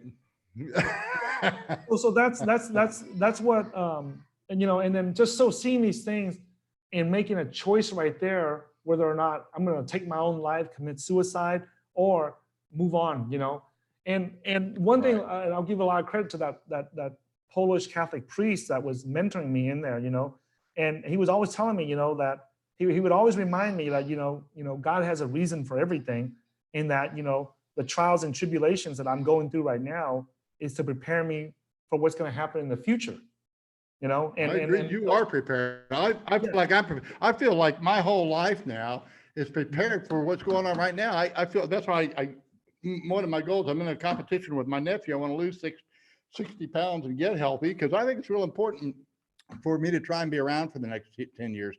Because I think like guys like you and me we'll be able to guide a lot of people through this if they'll listen. If you have ears to hear and eyes to see, Ty can teach you a lot. You listen to his story. If you're sitting there feeling sorry for yourself, or you're scared about the current world situation, hey, you know what? You ain't been through nothing. I guarantee it. It's about what Juan asked. It comes down to this, Juan. It's about making a choice. Like, are you gonna make a choice to create the life that you want to live, or do you want to live the life that was just handed to you?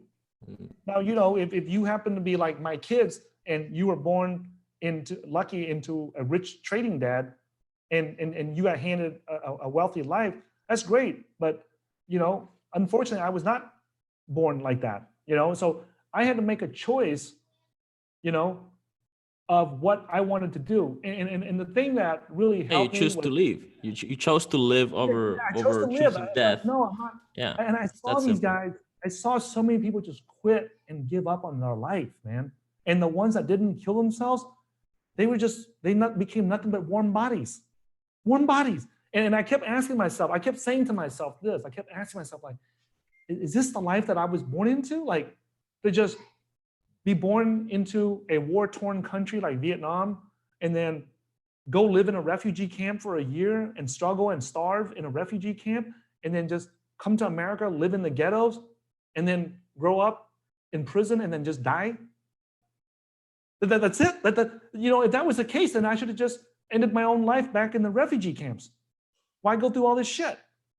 And I said, no, man, this, I kept saying to myself, like, this can't be what I was put on earth to do. There's no way that I'm going to be put on. I just refuse to accept it. I just made a choice, man. I just made a choice that you know what? I refuse to be put on this earth to eat, shit, and sleep, and then just die in prison. I actually went through something, not in prison, but I had to face that choice too when I was younger.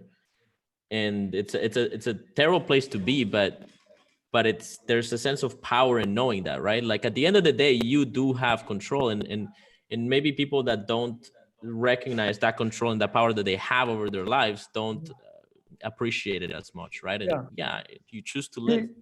You know what really helped too, Juan, was that I had that belief in my mind, in the back of my mind, but when you talk to other people around you, they don't have that same belief. So inside my mind, I was thinking at that time, like, maybe I'm crazy here. Maybe I'm one of those crazy ones that they talk about, that's in those mental asylums. Maybe I'm the one that's crazy for thinking different from everyone else. And it wasn't until this is the absolute lowest point. Like, I can tell you the exact lowest point in my life. And that was in 1998. In 1999.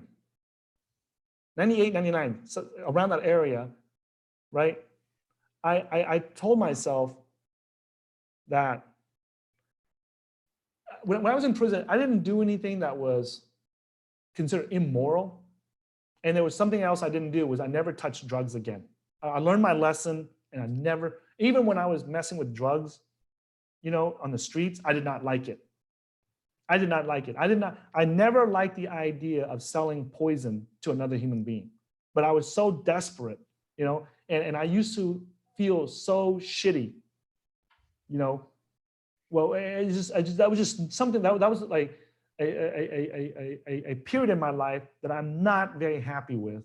Not because I went to prison or anything like that, but because I purposely knew that this was a poison that I was selling to another human being. That just, and I was too young, too stupid, too ignorant, too uneducated to know what else to do to make money.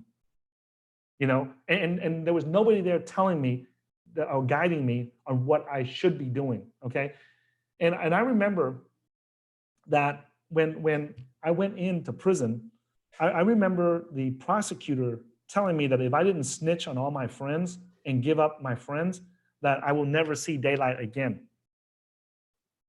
He said that. He said that, you know what? Since you want to be a tough guy, you know, you can go ahead and stay in prison and be a tough guy all you want. Who told you this? The prosecutor. Prosecutor, okay. Yeah, you know, and good luck on seeing daylight ever again. Right. You know, and when he said daylight, you know, just so that you guys that don't speak English is your primary language, what he didn't mean was I didn't see the sunlight. What he means by you'll never see daylight again is you'll never see the streets again. You'll never be free again, right? And I told him that, Well, yeah, when I was broken down completely, I before my federal time, I actually was in the state prison and ran my business for a year before it collapsed. And I discovered that my prosecutor had denied due process as public policy for 14 years. Anyway, it's a long process, but I basically, that's why I could never do supervised release. I don't adjust well to prison. I would go from camp to low to medium to max, you know. And at any rate, when I caught him red-handed, the actual attorney general reprimanded the governor for providing information that they were required to provide, and they hadn't done it for 14 years. I was whistled off to the criminal insane asylum in Kansas, and they tried to declare me insane. And you know, basically going in here, and people are crazy, screaming all night. And that was probably, you know, my breaking point. And then from then on, I just got stronger. They of course, they tried to commit me and couldn't. And the next thing they did was they sent me to maximum security in Hutchinson, Kansas.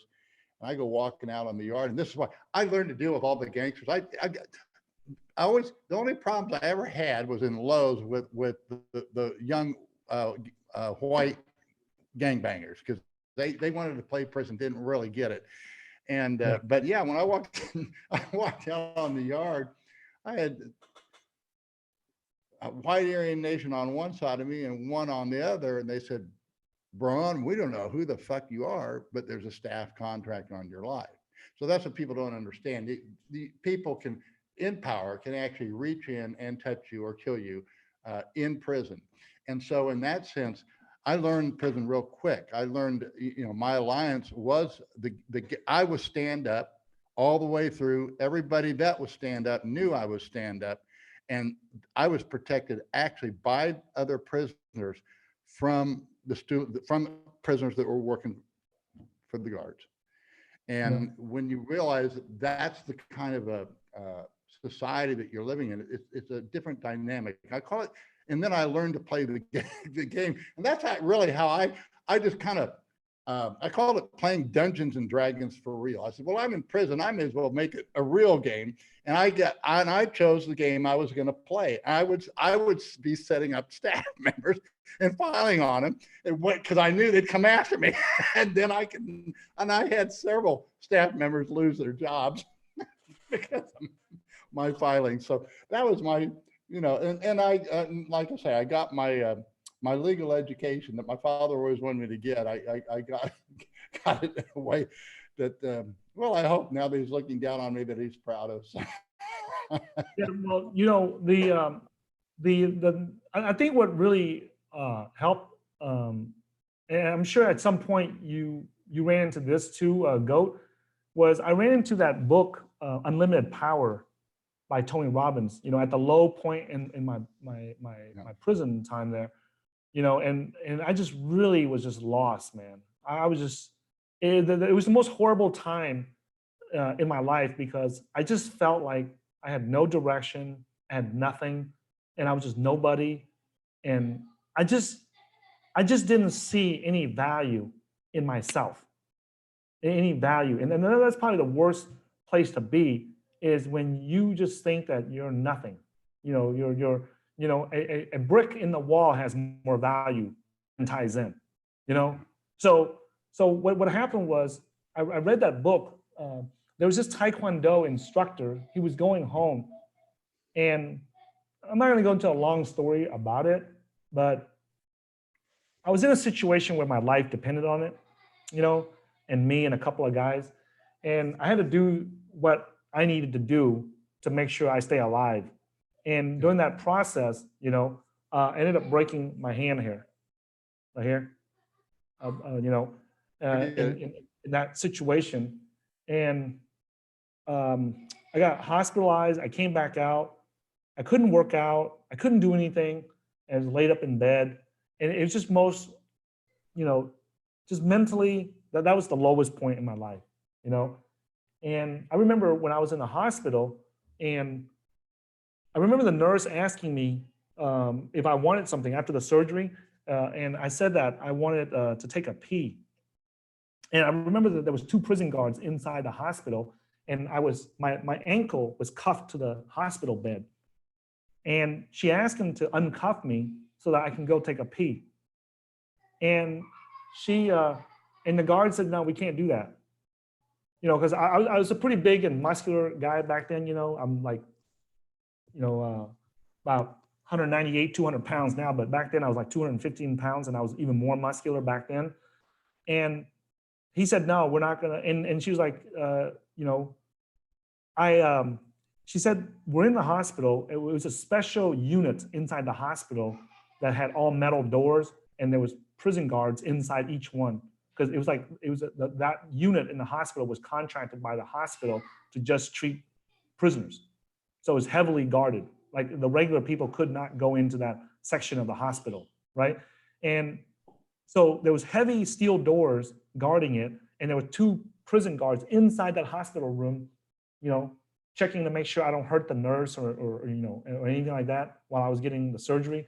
And so she said, and I just came out of surgery, I'm still groggy, you know, I'm still drunk from the anesthesia and everything. And I wanted to go use the restroom, and the guards wouldn't let me out. And she said, hey, you know, you got to uncuff him so he can go use the toilet. And they go, no, you know, he's going to have to go with the cuffs on. And she's like, how is he going to go take a piss with chained to the hospital bed? And so she made him take it off. And I remember the guards were very, very pissed that they had to uncuff me, right? And she was telling him, like, where's he gonna go? He's still under anesthesia. There's steel doors. There's 2 of you guys. Like, where's he gonna go? And they're like, oh, we don't want him to hurt you or something like that. And the nurse like, I'm not afraid, right? And she said, by the way, you're here as guards only. The medical stuff is still the hospital's responsibility. So I'm ordering you, I'm asking you to uncuff him now so I can perform my, you know, medical duties. And so they had to uncuff me. So I went and take a piss, and I came back and they cuffed me back. And I remember she asking me like, hey, is there anything I can get you? And I didn't know if she was just trying to be polite, you know, or she was for real. So I just, out of nowhere, I just said, hey man, you know, like, I like to get some orange juice because I like orange juice and I haven't drank orange juice in a long time. And she was okay. And she came back with a cup of orange juice. And I was thinking like, and she goes, let me know if you need anything else. And when she walked out, I was thinking, man, you know, like, I had been away from like regular civilians for so long, for several, like, I think at that time, for like 7 or 8 years already. And I forgot, because I've been around like other, you know, 2,000 prisoners all the time, and just prison guards, and just not being treated as a regular human being. And I remember that time, I remember when the nurse walked out, I was like, man, you know what? it's been so long since I was treated as a human being and not just a warm body. And it made me realize, man, you know, like, why did I get myself into this situation? Like, why did I get involved with the wrong people, get involved in drugs, and end up being just a warm body for, man? Like, I should be out in the streets being treated like a regular human being like that, man. You know, not like how these prison guards are treating me. But then I was thinking, like, they're just doing their job. They are. That's it. You know, like they're not here. Their job. You know, there was a job like, hey, anybody want to, you know, come work here and make sure these prisoners don't go out and hurt other prisoners or hurt the public, you know, and make sure they stay inside this prison cell, right? So they're just doing their job. And I'm like, I can't blame these guys. If I was on the streets, I would want these prisoners doing their job too, to make sure that the public does not get hurt by these prisoners. So you can't, you know, I'm sitting here trying to blame these people, but really I can't, because they're just doing their job to protect the public. Yep. They're not doing anything wrong. They're not doing something illegal. They're not doing something immoral. They're not doing something that's a violation of the law. Well, there are sadists in the prison, but yeah, the way I put it, 15% of the prison guards are real professionals and take their job very seriously. About 70% is just a job. And then there's about 15% sadists. And so I was always going after the sadists. That was my game. So like, I can't let a few bad apples, you know, and judge the entire prison guard staff over a few bad people, you know. No, and I'm I like, agree. That's not fair to them. Well, they would use me because the staff wanted to get rid of certain people, and they'd set me up deliberately, knowing I'd file on them when they, you know. And when I get back to my cell after the surgery for my broken hand, I was so depressed and so down and out. You know, there was this Taekwondo instructor from Oklahoma City named Rick, and he was going home, and he saw how depressed I was. And he said, man, you know, he goes, man, Ty, he goes, I hate to see you in this situation. I wish, you know, he goes, I have to go home, you know, if I could stay here and help you through this period in your life. And at that time I was in my mid-20s and he was like in his mid-40s. He goes, I understand what you're going through. He goes, but I can't be here because, you know, I got to go home.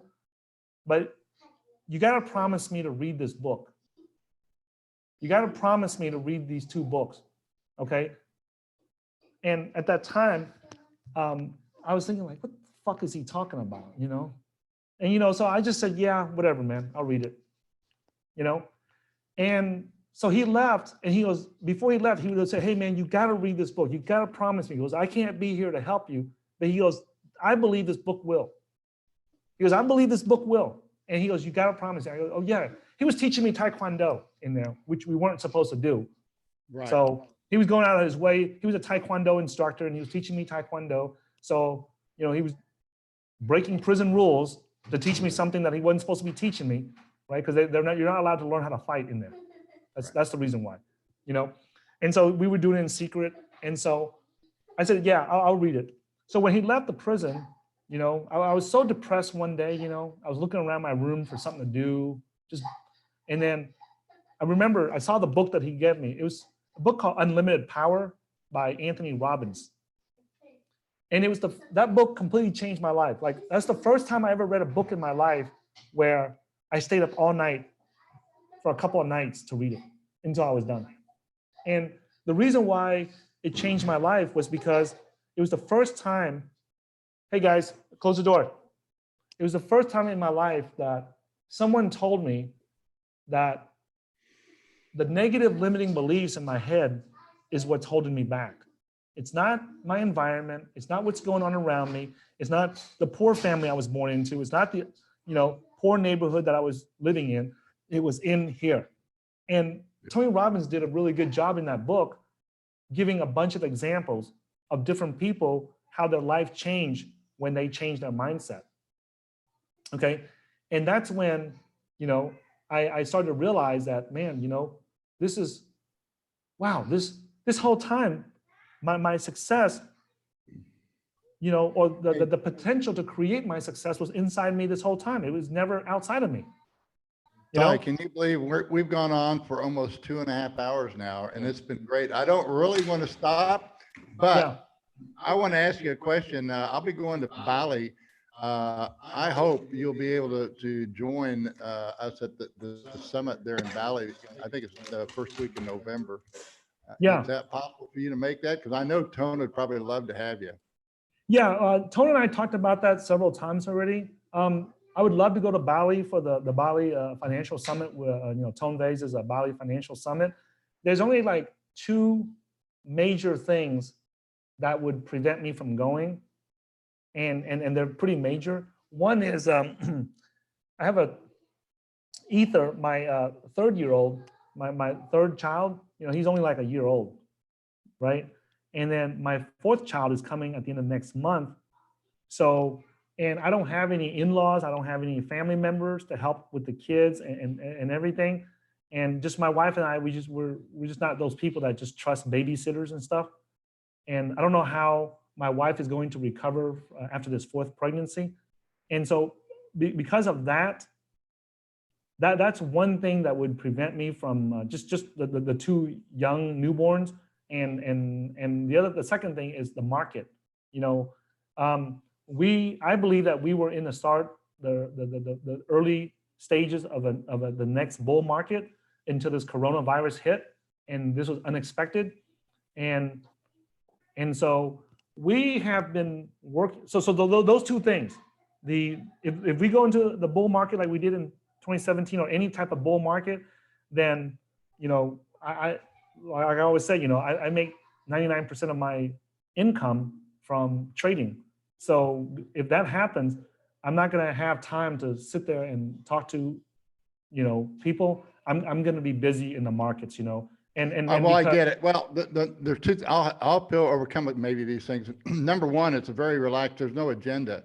Yeah. So you will be able to trade. If we stay at the same place, it's a beautiful accommodations. And in fact, I've got the same problem. I've got 3 children at home now. 2 of them, if I go, Close the door, guys. I just might bring my 8-year-old and maybe my 14-year-old too, because I mean, I'm like you. I don't travel that much, and I don't go anywhere without my wife, and hate to be away from the kids for very long. So Yeah. anyway, I just want to encourage you, because I would love to get to meet you. I think you'd have so much to contribute. I think you'd be a great addition to that summit. Yeah, and I would love to be there. I like being around other traders, other investors, and other crypto traders and investors, and people who want to make money from this stuff. We made some big mistakes in 2017. Simply because I've learned trading for many years, but the people I'm learning from are not people managing multi 7-figure portfolios. That's just reality. So there was a lot of things that we did not know. Our team did not know, and we had to figure it out in 2017 and 2018, and then come up with the software tools to help us, become more efficient. Trading, I thought that when I was trading a $10,000 account, it would be the same, when I get to $100,000, and which it was. But then when it started getting to like 500,000, 700,000, 800,000, $1 million, Yep. more, things start changing dramatically, like very, very quickly. Yes, and that was yes, something and people don't understand that if you're a whale and you're trading a large amount, it's a whole lot different. You really, as I say, the way I say it, and I don't trade for anybody, I don't do a fund, but I say, a lot of large traders become small traders. Most small traders stay small traders. A few small traders become large traders, and the wise large traders choose to become small traders again. So and that's kind of where I'm at. So, and I just trade for myself, and then teaching people, how I do it. So yeah. So that's we figured out what we discovered what the inefficiencies were, right? And I wouldn't say that I call it mistakes, but they're not really mistakes, because if you've never managed a 7, 8, 9-figure portfolio before, how would you know that these are problems? Yeah. And so when we ran into these problems, we started building software solutions to become more efficient and to overcome some of these challenges. And I'll share the good news with you. That software is going to be available to our paid students in the next week or two. Okay. So. Well, I would really hope we can do this again. We can keep going if you want, but I think that I think we should try and do this regularly, particularly through this crisis, because I think between the two of us, we can lift a lot of people up. And I just know that's your goal. I mean, you know, that's my goal. We've been there and done that, and you guys, it's not as bad as you think. You have to keep the right frame of mind through this thing, and you're going to get through it, and you're going to prosper from it.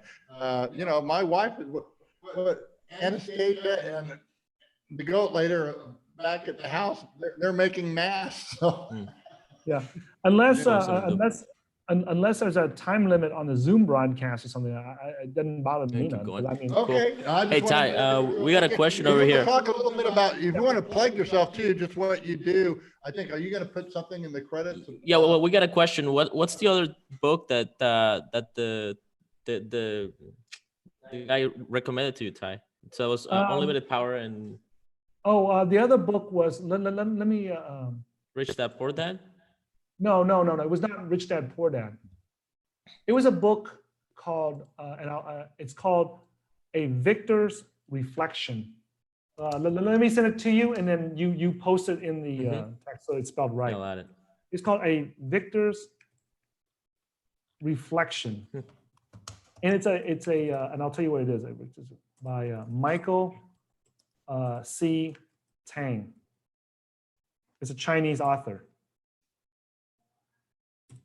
And I'll tell you why it was impactful for me, right?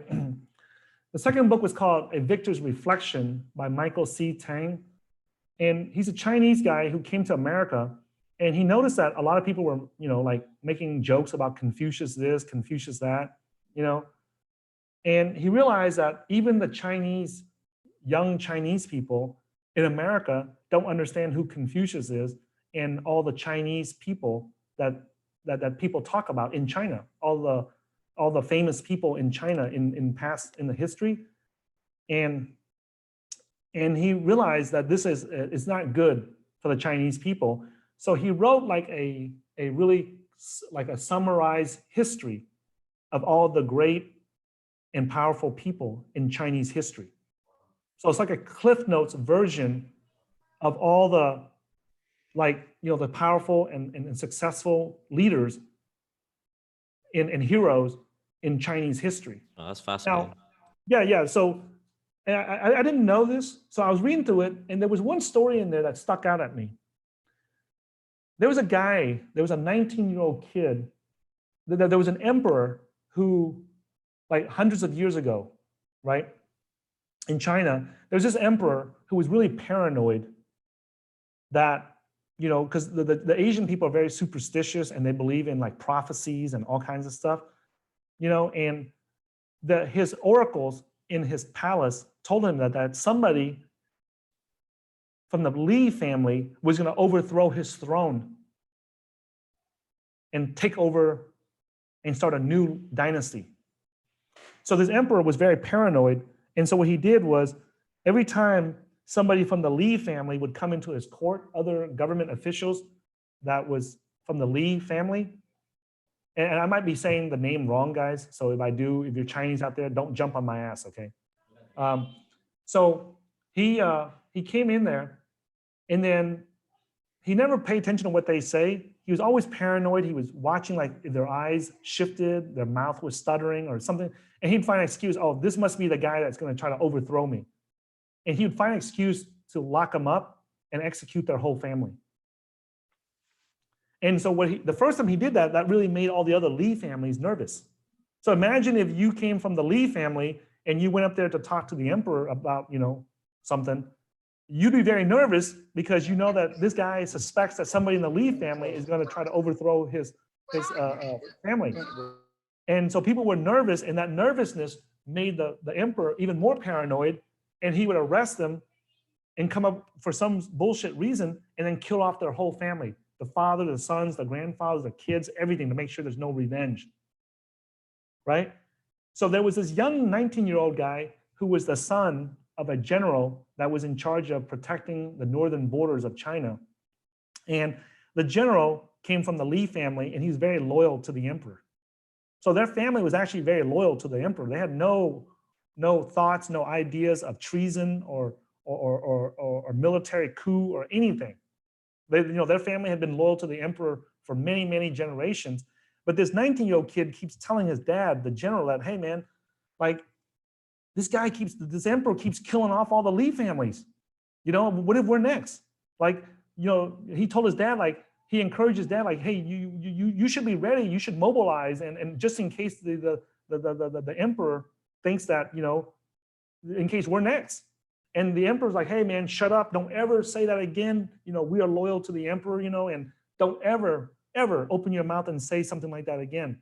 And then every time another Li family gets killed, the 19-year-old would tell his dad, like, hey man, like, we really need to build alliances with other generals along the border and all your friends, just in case, we got to be prepared, And the general was loyal to the emperor, but his son kept like pushing him, like, hey man, you look, there goes another Li family getting killed. There goes another Li family. The emperor's killing these people off, right? And we might be next. And so the father finally, decided, hey man, like, he started building alliances with other generals and some of his general friends.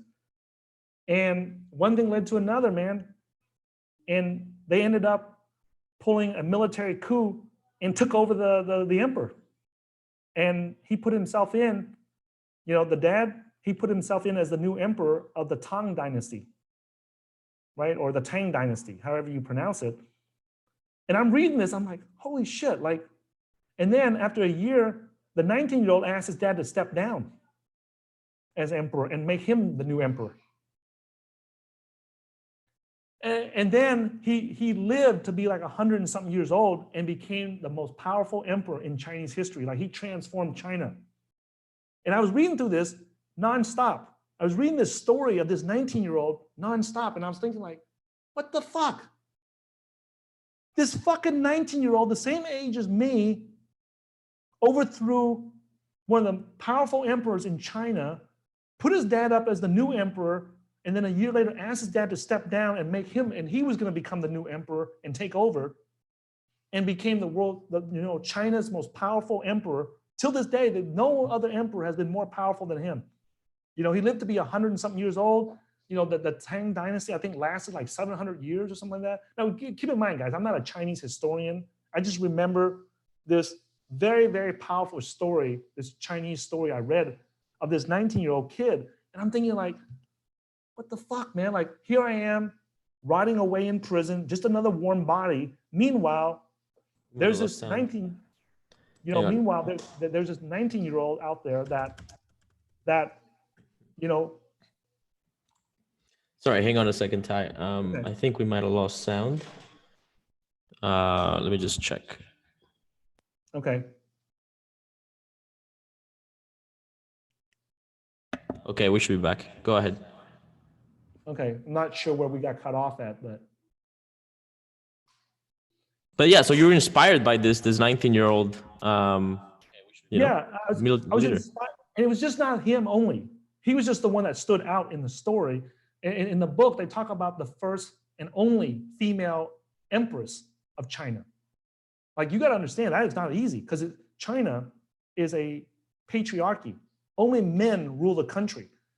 And this girl, who was not even in the royal family, who was just like a concubine, ended up becoming, the empress, the first and only empress of China. And she was a young girl. And I was like, and then there was other guys in there they talked about that were great generals and military strategists and all these things.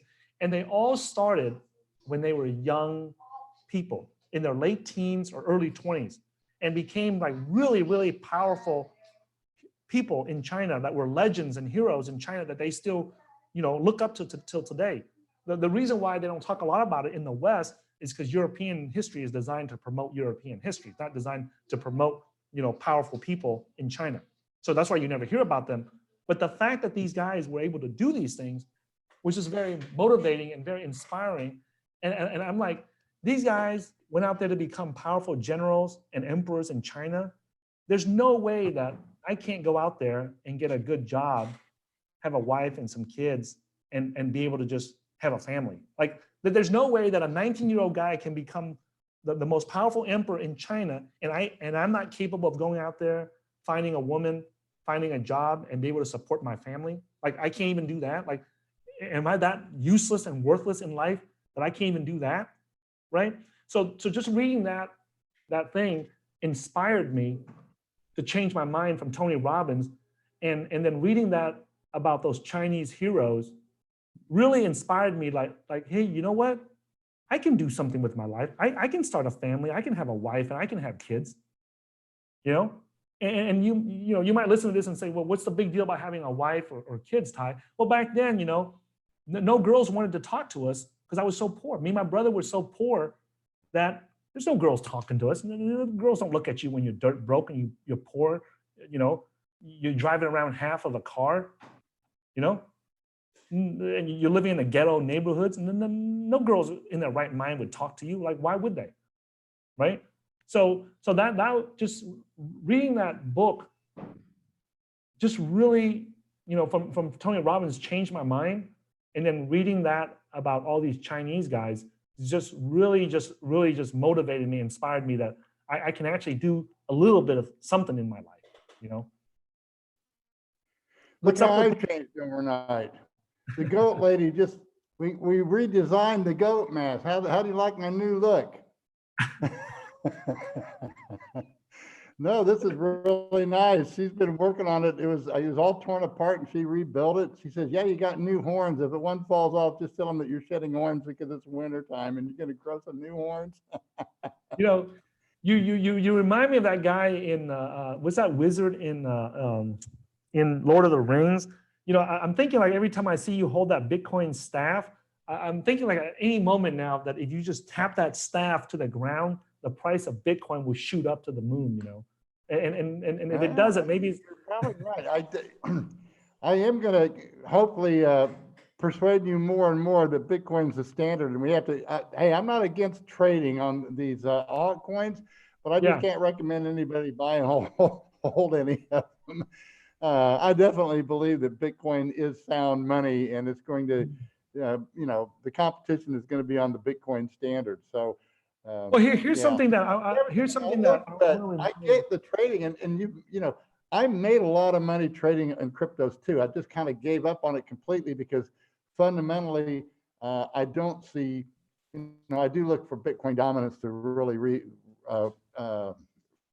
emerge in the time, in the months and years ahead. I just think that's, and it's from my studies of economics and the influence that I've had. So we'll find out if I'm right or not, but I've written a lot about it, my reasons why. But yeah, I just, the whole thing is we got this common story, and I got hit today by somebody that just lost everything, and he sent me along, not an email, but a message and somehow he thinks that, I have some kind of a magic bullet or something that'll make it all right. And you just have to accept it and embrace it and consider it a blessing, which is hard to do when you just get hit in the gut. Yeah. Hey, I don't know how to view this, that I'm sitting here talking to a goat, man. So it's just, We're gonna have lots of fun. I'm sitting here thinking like that, and I do think we need to do this maybe on a regular basis, particularly during this carnivore. If this carnivore thing continues to blow up, I do think that Bitcoin's going to recover rather quickly. I'm surprised that Ethereum's been doing so well. It's almost been mirroring Bitcoin, but I'm not a big one on thinking that Bitcoin got hit because of the coronavirus. I think it got more hit because of the altcoins got hit. And so what I'm looking for is basically a huge recovery in Bitcoin and probably not much going on. Now, that doesn't mean that some alts can't take off, but I'm looking for a reemergence of the Bitcoin dominance. I think within, 5 or 10 years, we'll be up well over 90%, probably 95 or 98% Bitcoin. Because the competition is not on the standard. I mean, it's not for the standard. The competition will be Bitcoin, because it is sound money, is most likely to bring sound money back to governments. I'm not going to be at all surprised if we see these governments now, particularly if we have a financial collapse, that they'll restore the gold standard to some degree. And won't that be a weird world if we have government gold standards competing with Bitcoin? So, well, here's the thing that, so I have two hats that I wear. One is a trader, an investor, Right. and money. Okay. I get that, right? I have to provide for my family, myself and my family first. That's first priority. Yep. If you ask me, like, and then I have one hat I wear is a trader, an investor. The other hat I wear is a philosopher, or a philosophical hat. If you ask me, like, hey, Ty, if, from a trading perspective, what would you do? I'd say I'd trade, anything that has that gives me the ability to make money for my family. I'm going to trade it and invest into it. But if you ask me from a philosophical perspective, right? Like, hey, Ty, what do you think about Bitcoin? What do you think about the Bitcoin standard? What do you think about, Bitcoin becoming a global currency or something? Then that I have a different view about that. I have a different view about that. And sometimes it's the complete opposite of my trading view, or it might be the same, or it might be opposite. But I try to separate my philosophy, versus my trading. Okay. Oh yeah, they have to be two different. I agree with that completely. You Because you can't be dogmatic when it comes to trading. Like when I'm in the markets to make money, I'm in the markets to make money. Like when I'm in the markets, like I don't give a shit if it becomes a global currency. I don't give a shit if it takes down the Federal Reserve or the banking systems. I don't give a crap about any of that. All I care about is making money for my family. That comes first. That's first priority, And then after that, if you ask me, hey, what do you think about Bitcoin, or what do you think about Ethereum or Dogecoin or anything like that? Then I have my philosophical opinions about it, but I don't, I try not to let that, interfere with my personal trading and investing. Well, you've got the right priorities, Ty, because you're definitely a family. You understood the blessings of a family because you had everything taken away from you. And the same thing with me. I mean, I have a beautiful wife now and a whole new family. And so we are more appreciative. And I notice, the attention that you give to your children, and that they come first, even before you're trading. And a lot of people think that, well, all we do is sit here focused on, and yeah, we have to focus on the market, but it's a pretty shallow life without all. My purpose is my wife and my children. They're the ones that give me my purpose. Yeah. Okay. Do we have any other questions, Juan, or is that it? Well, we have questions that are, I guess, a little bit off topic, but still relevant, especially to you guys as traders.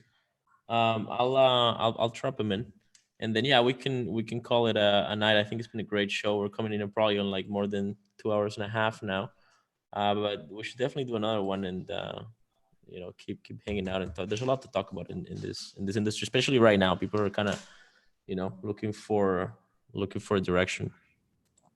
So one of the questions was for Ugly. It was how are you not getting in trouble for moving cash? Well, okay, between Mexico and the U.S.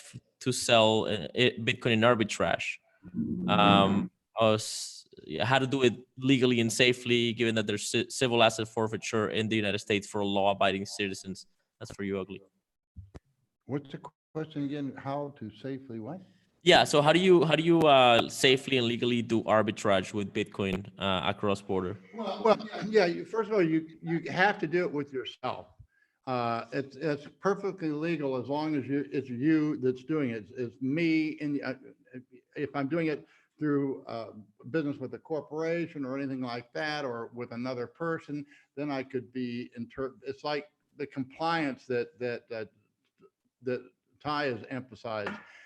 Yeah, you can get in big trouble if you're if it wasn't just myself. But what happens is I don't do it anymore. I used to do a lot of it, and I still do it. For example, Bitcoin's higher here in Mexico, so the Bitcoin that I earn trading, I sell in Mexico, and then I run the cash. And if it's over $10,000, I declare it, and I pay off my business expenses, which are charged on credit cards.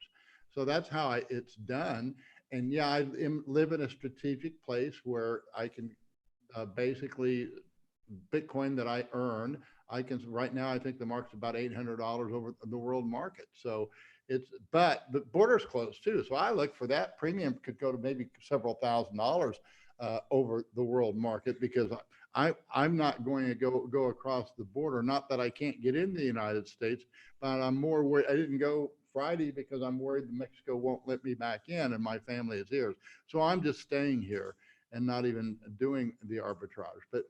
But you can arbitrage between markets. That's why a lot of these tether dollars were invented, because I've never done that where you're actually trading, and maybe Ty can help us a little bit on that. I don't know if you do a lot of arbitraging or not using tether dollars in between exchanges, but I do know that there's a lot of specialty people that do. I used to regularly wire funds on the exchanges.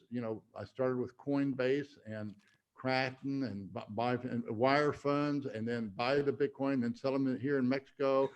And it was a very nice arbitrage business, perfectly legal, but it raises what's called a suspicious activity report, which is called SAR.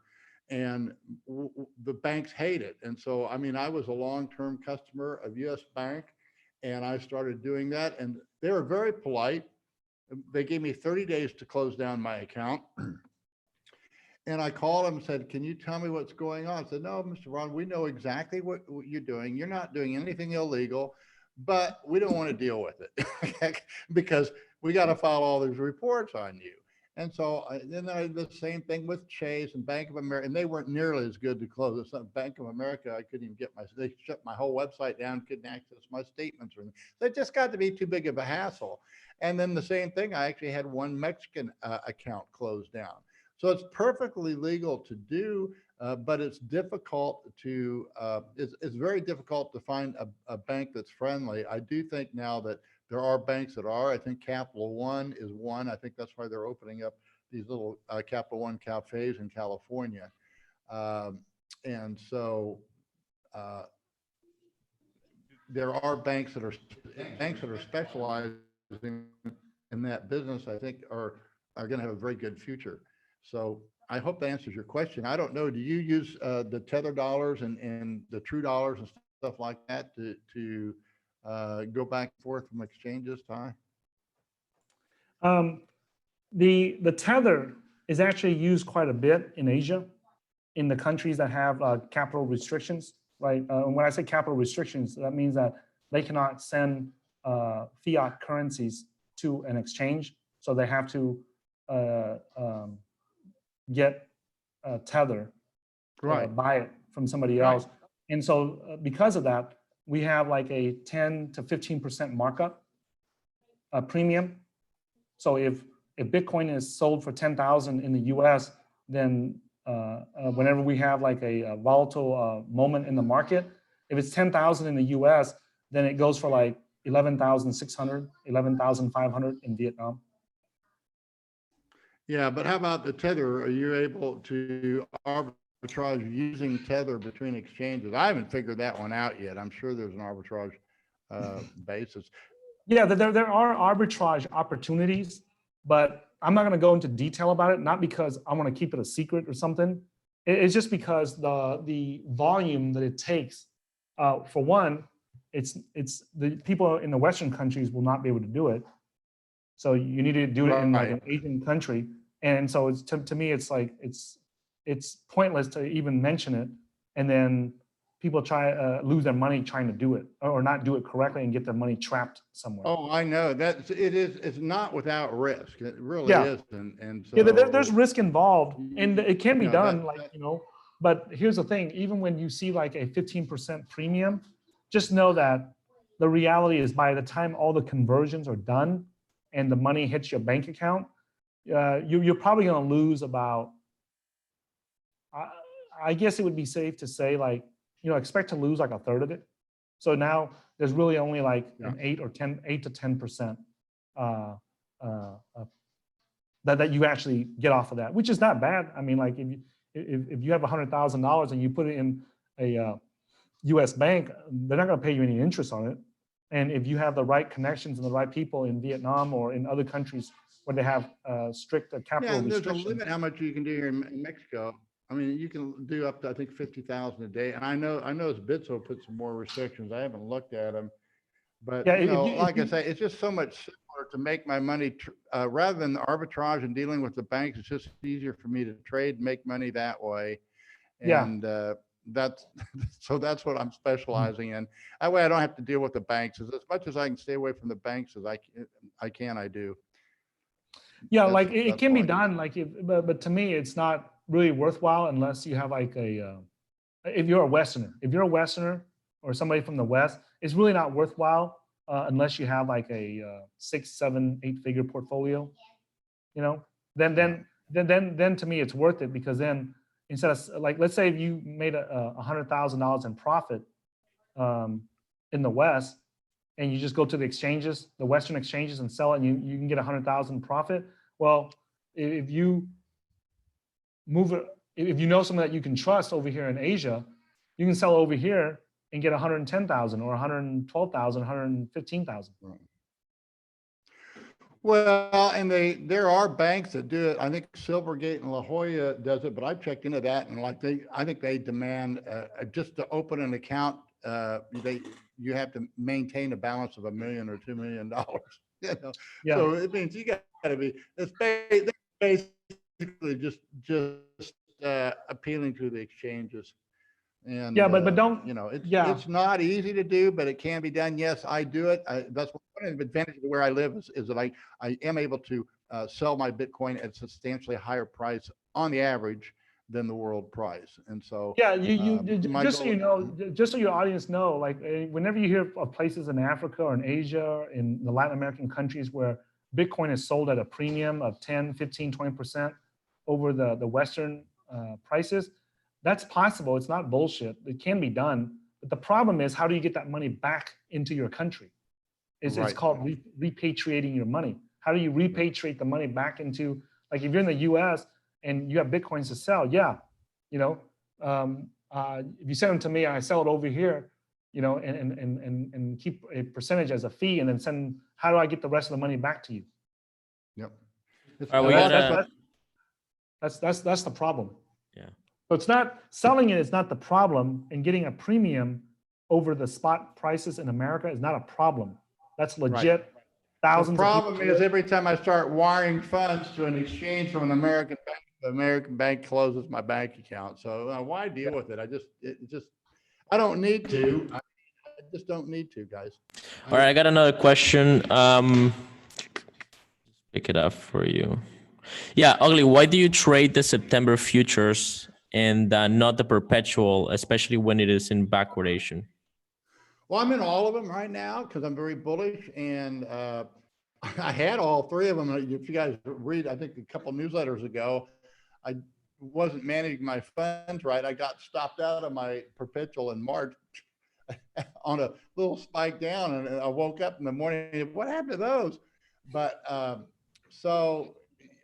yeah, my emphasis, I did just out of curiosity. I've always traded on BitMEX, but I was in a trading competition, or was going to be a few months ago, and I never did it. And I had a half a Bitcoin on Bybit. So I opened an account there, and I bought 50,000 on. So all they have is perp there. So I bought perp, and I've been getting a premium. I've already doubled or tripled it. I'm thinking of Bitcoin and a half. And then right after that, just last week, I sent some money to Deribit because I wanted to see what it was like. And so I concentrated there on the September futures. And yeah, I buy the September futures because it's at it's in backwardization. It's trading at a discount, and the discount was a lot. I mean, at one time, you got to remember, I was able to buy those June futures under 33 when the exchange collapsed, and I wrote a whole article on that.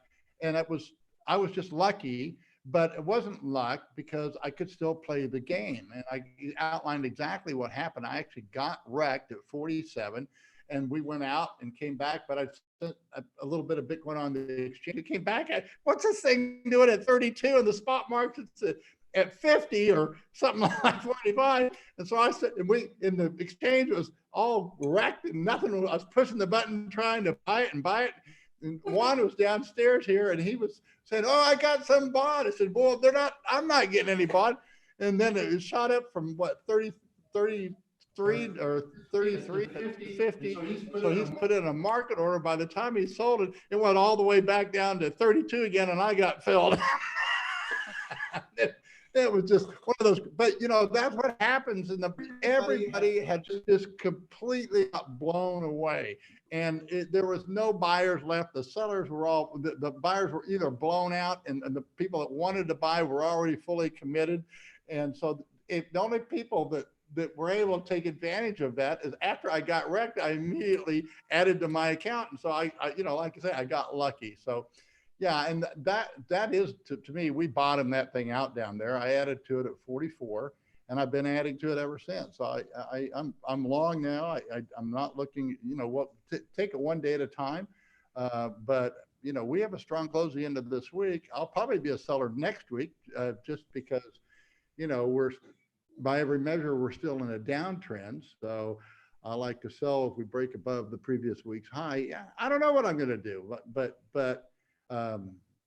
that's what people don't understand. I don't know where the market's, I'm a trader. I don't know where the market's going, and I trade accordingly. but you kind of have to be a cat. And when they throw you off the roof, you just have to land on your feet. Yeah. So, and you got to have fun. You know, I always say, if you can't trade and have a smile on your face, if you just got wrecked and got blown out of the market and you don't have a smile on your face, you're over trading. Because you know, if you're sitting here and you got wiped out, it's because you didn't manage your funds. And yeah, I got wrecked too, but you know what? Hey guys, I close the lose door. more than I had in the account, and that was it. Ugly. So the follow-up question on that is, so it has nothing to do with getting the funding rate on the perpetual. You don't care about funding rate? It's the discount. I would rather, if you can actually look at the thing. I don't know where it is now. Right now, it's at they're about par. It's not at a discount. When I bought the September, it was at a big discount. So I've already gained more than what I'd been paid on the funding rate by buying that September and June when it was a couple, you know, $200 or $300 under the spot. I made a lot more there than if I had bought the perpetual and been collecting the funding, because right now the longs are getting paid the funding. But that's going to change. We go into a bull market, and you know what? The shorts get the funding. The futures are going to be at a big contango to the spot, and that's just the way. And that's what makes the market. People are going to say, "Oh, I don't want to be paying, you know, every 8 hours to be long." So they drive the price of the futures up. And it's when you're in, I didn't think we'd ever see backwardization again, but we did. And when it's there, if it pops its head up, you jump in there and you buy with both fists. It's kind of a no-brainer, but you can't predict it. Nobody knows if it's going to happen. It happened because we just, you know, we blew out everybody and their mother last week. When, you know, and I'm very bullish because Bitcoin never made a new low. I mean, it was the first thing to make a low, but it's an unrestricted market. It's a truly free market. So we took it all the way down, and it's over with. The stock, they regulate and try to hold it up. It's still going down, probably be down even more on Monday. So, you know, if we let these things go free, if we wouldn't have these, and the other problem is these bailouts is just going to be a catastrophe. I mean, it's just, it's so sad.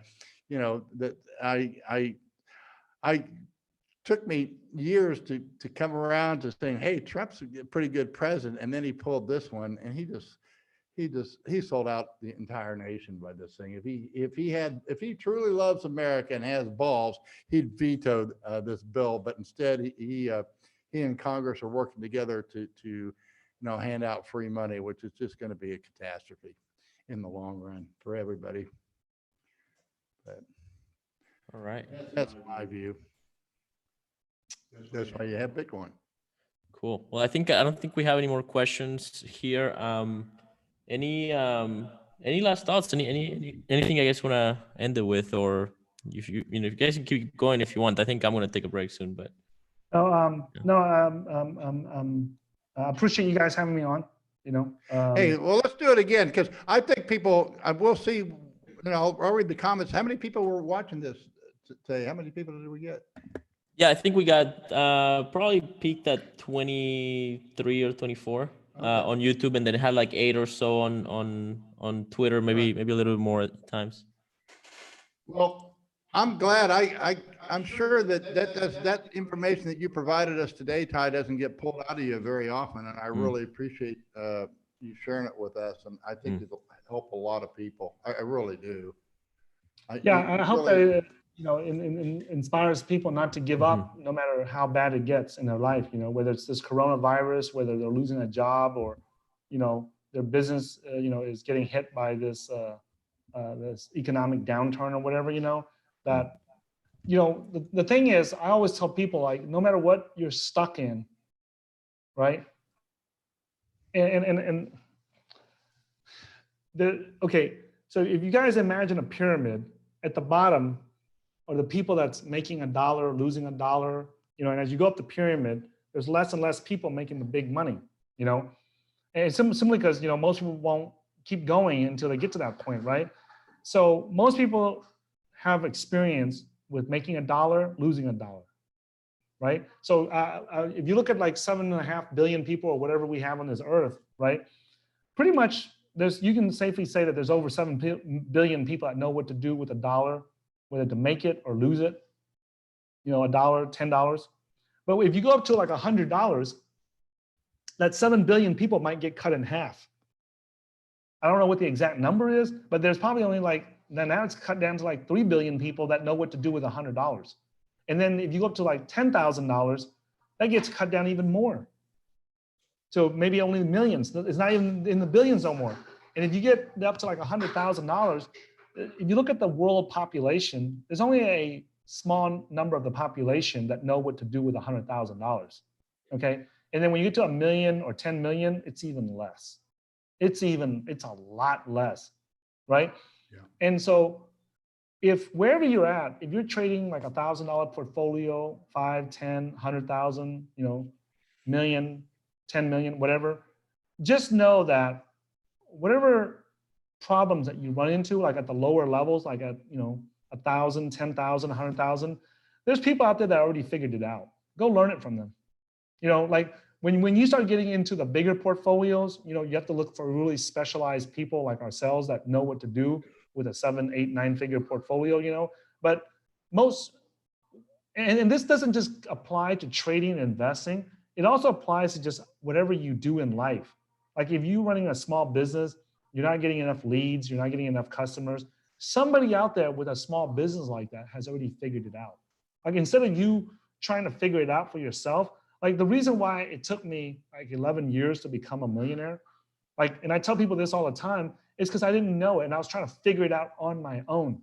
Like if I lose everything today, go bankrupt, or something happens where I lose everything, I believe that within 3 to 5 years, I'll be right back to where I'm at today. And the reason is because there's so many steps that you got to take to go from where you're at with nothing to becoming a millionaire.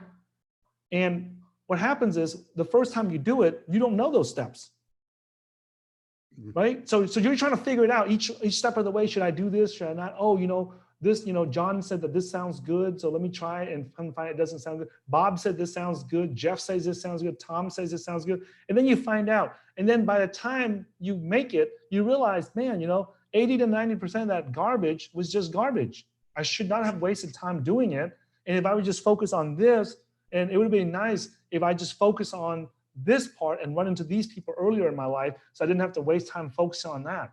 You know, if you look at like the young millionaires we have out there, a lot of them just ran into the right people and they learned the right thing early on. And unfortunately, I did not learn the right thing early on. I learned the wrong things, and it wasn't Well, I until think we have a lot of them too that did get lucky. And so I think their challenge is going to be, are they going to be able to hold on to it? Because they have a misconception. That was sort of my story. I was Mhm. very successful at a young age. And you know, it went to my head, and and so I don't think I didn't learn. I had to go through what I went through. I had to learn the lessons the hard way because it was too easy for me starting out. I think you have a lot of that going on in the crypto space. And I'm afraid they're going to have some really hard lessons to learn. Yeah, That's why I don't consider myself part of the crypto world. I'm a Bitcoin standard bearer, and I don't want to be associated even with the crypto world because I think there's so much fraud and misrepresentation out there. But so I am a little fearful on that end. I think that we have a lot of you know, there is such a thing of people being at the right place at the right time, and they didn't really earn it through the principles that you and I have learned. I mean, this time I I didn't make the mistakes I made when I was in my 20s and 30s. yeah. And that's the key, you know. And then what is sad is that some people make the mistakes in 2017 and they still haven't learned from it.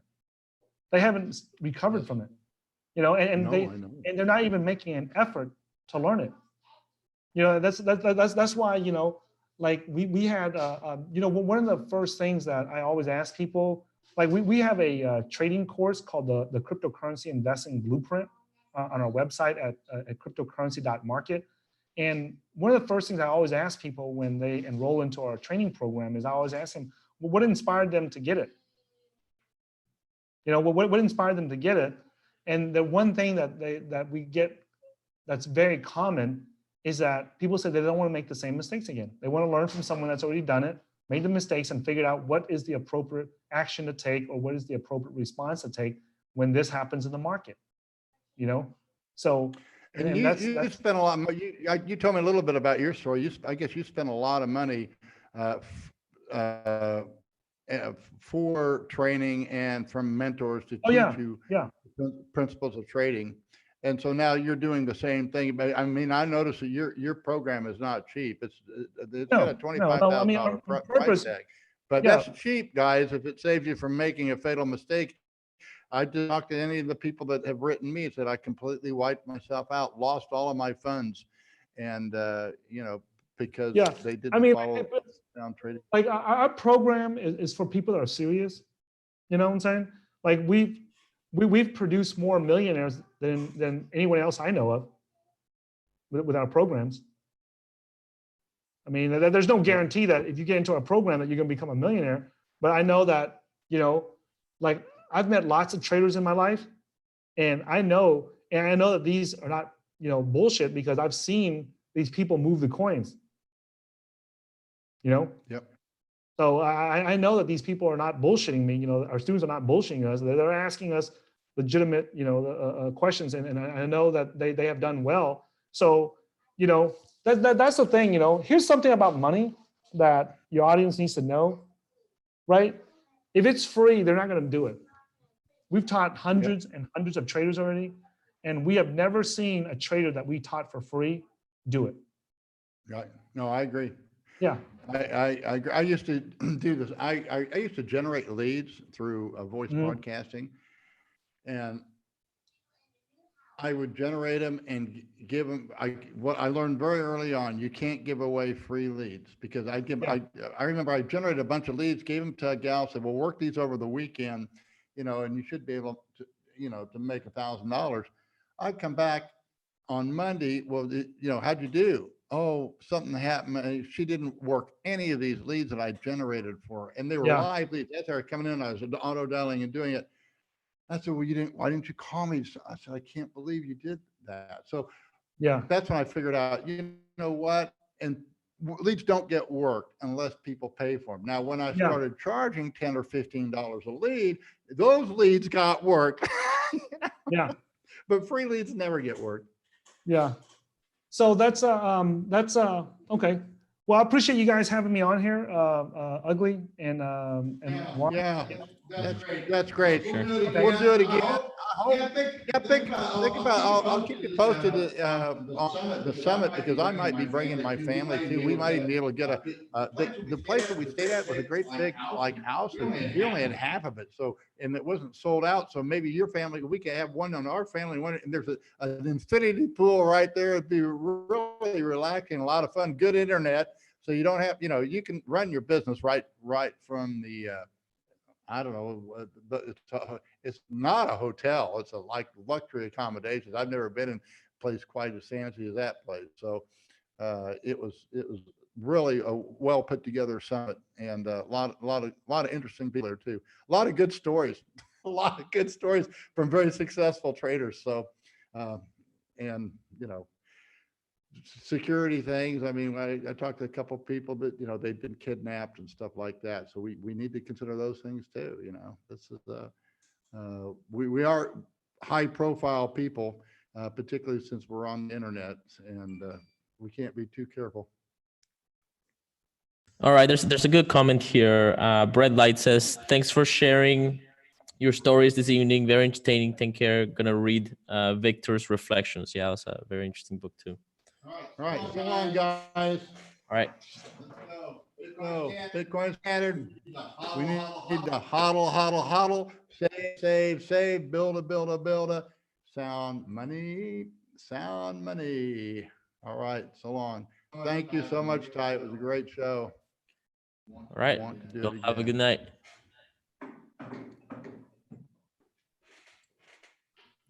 Do I need to do anything?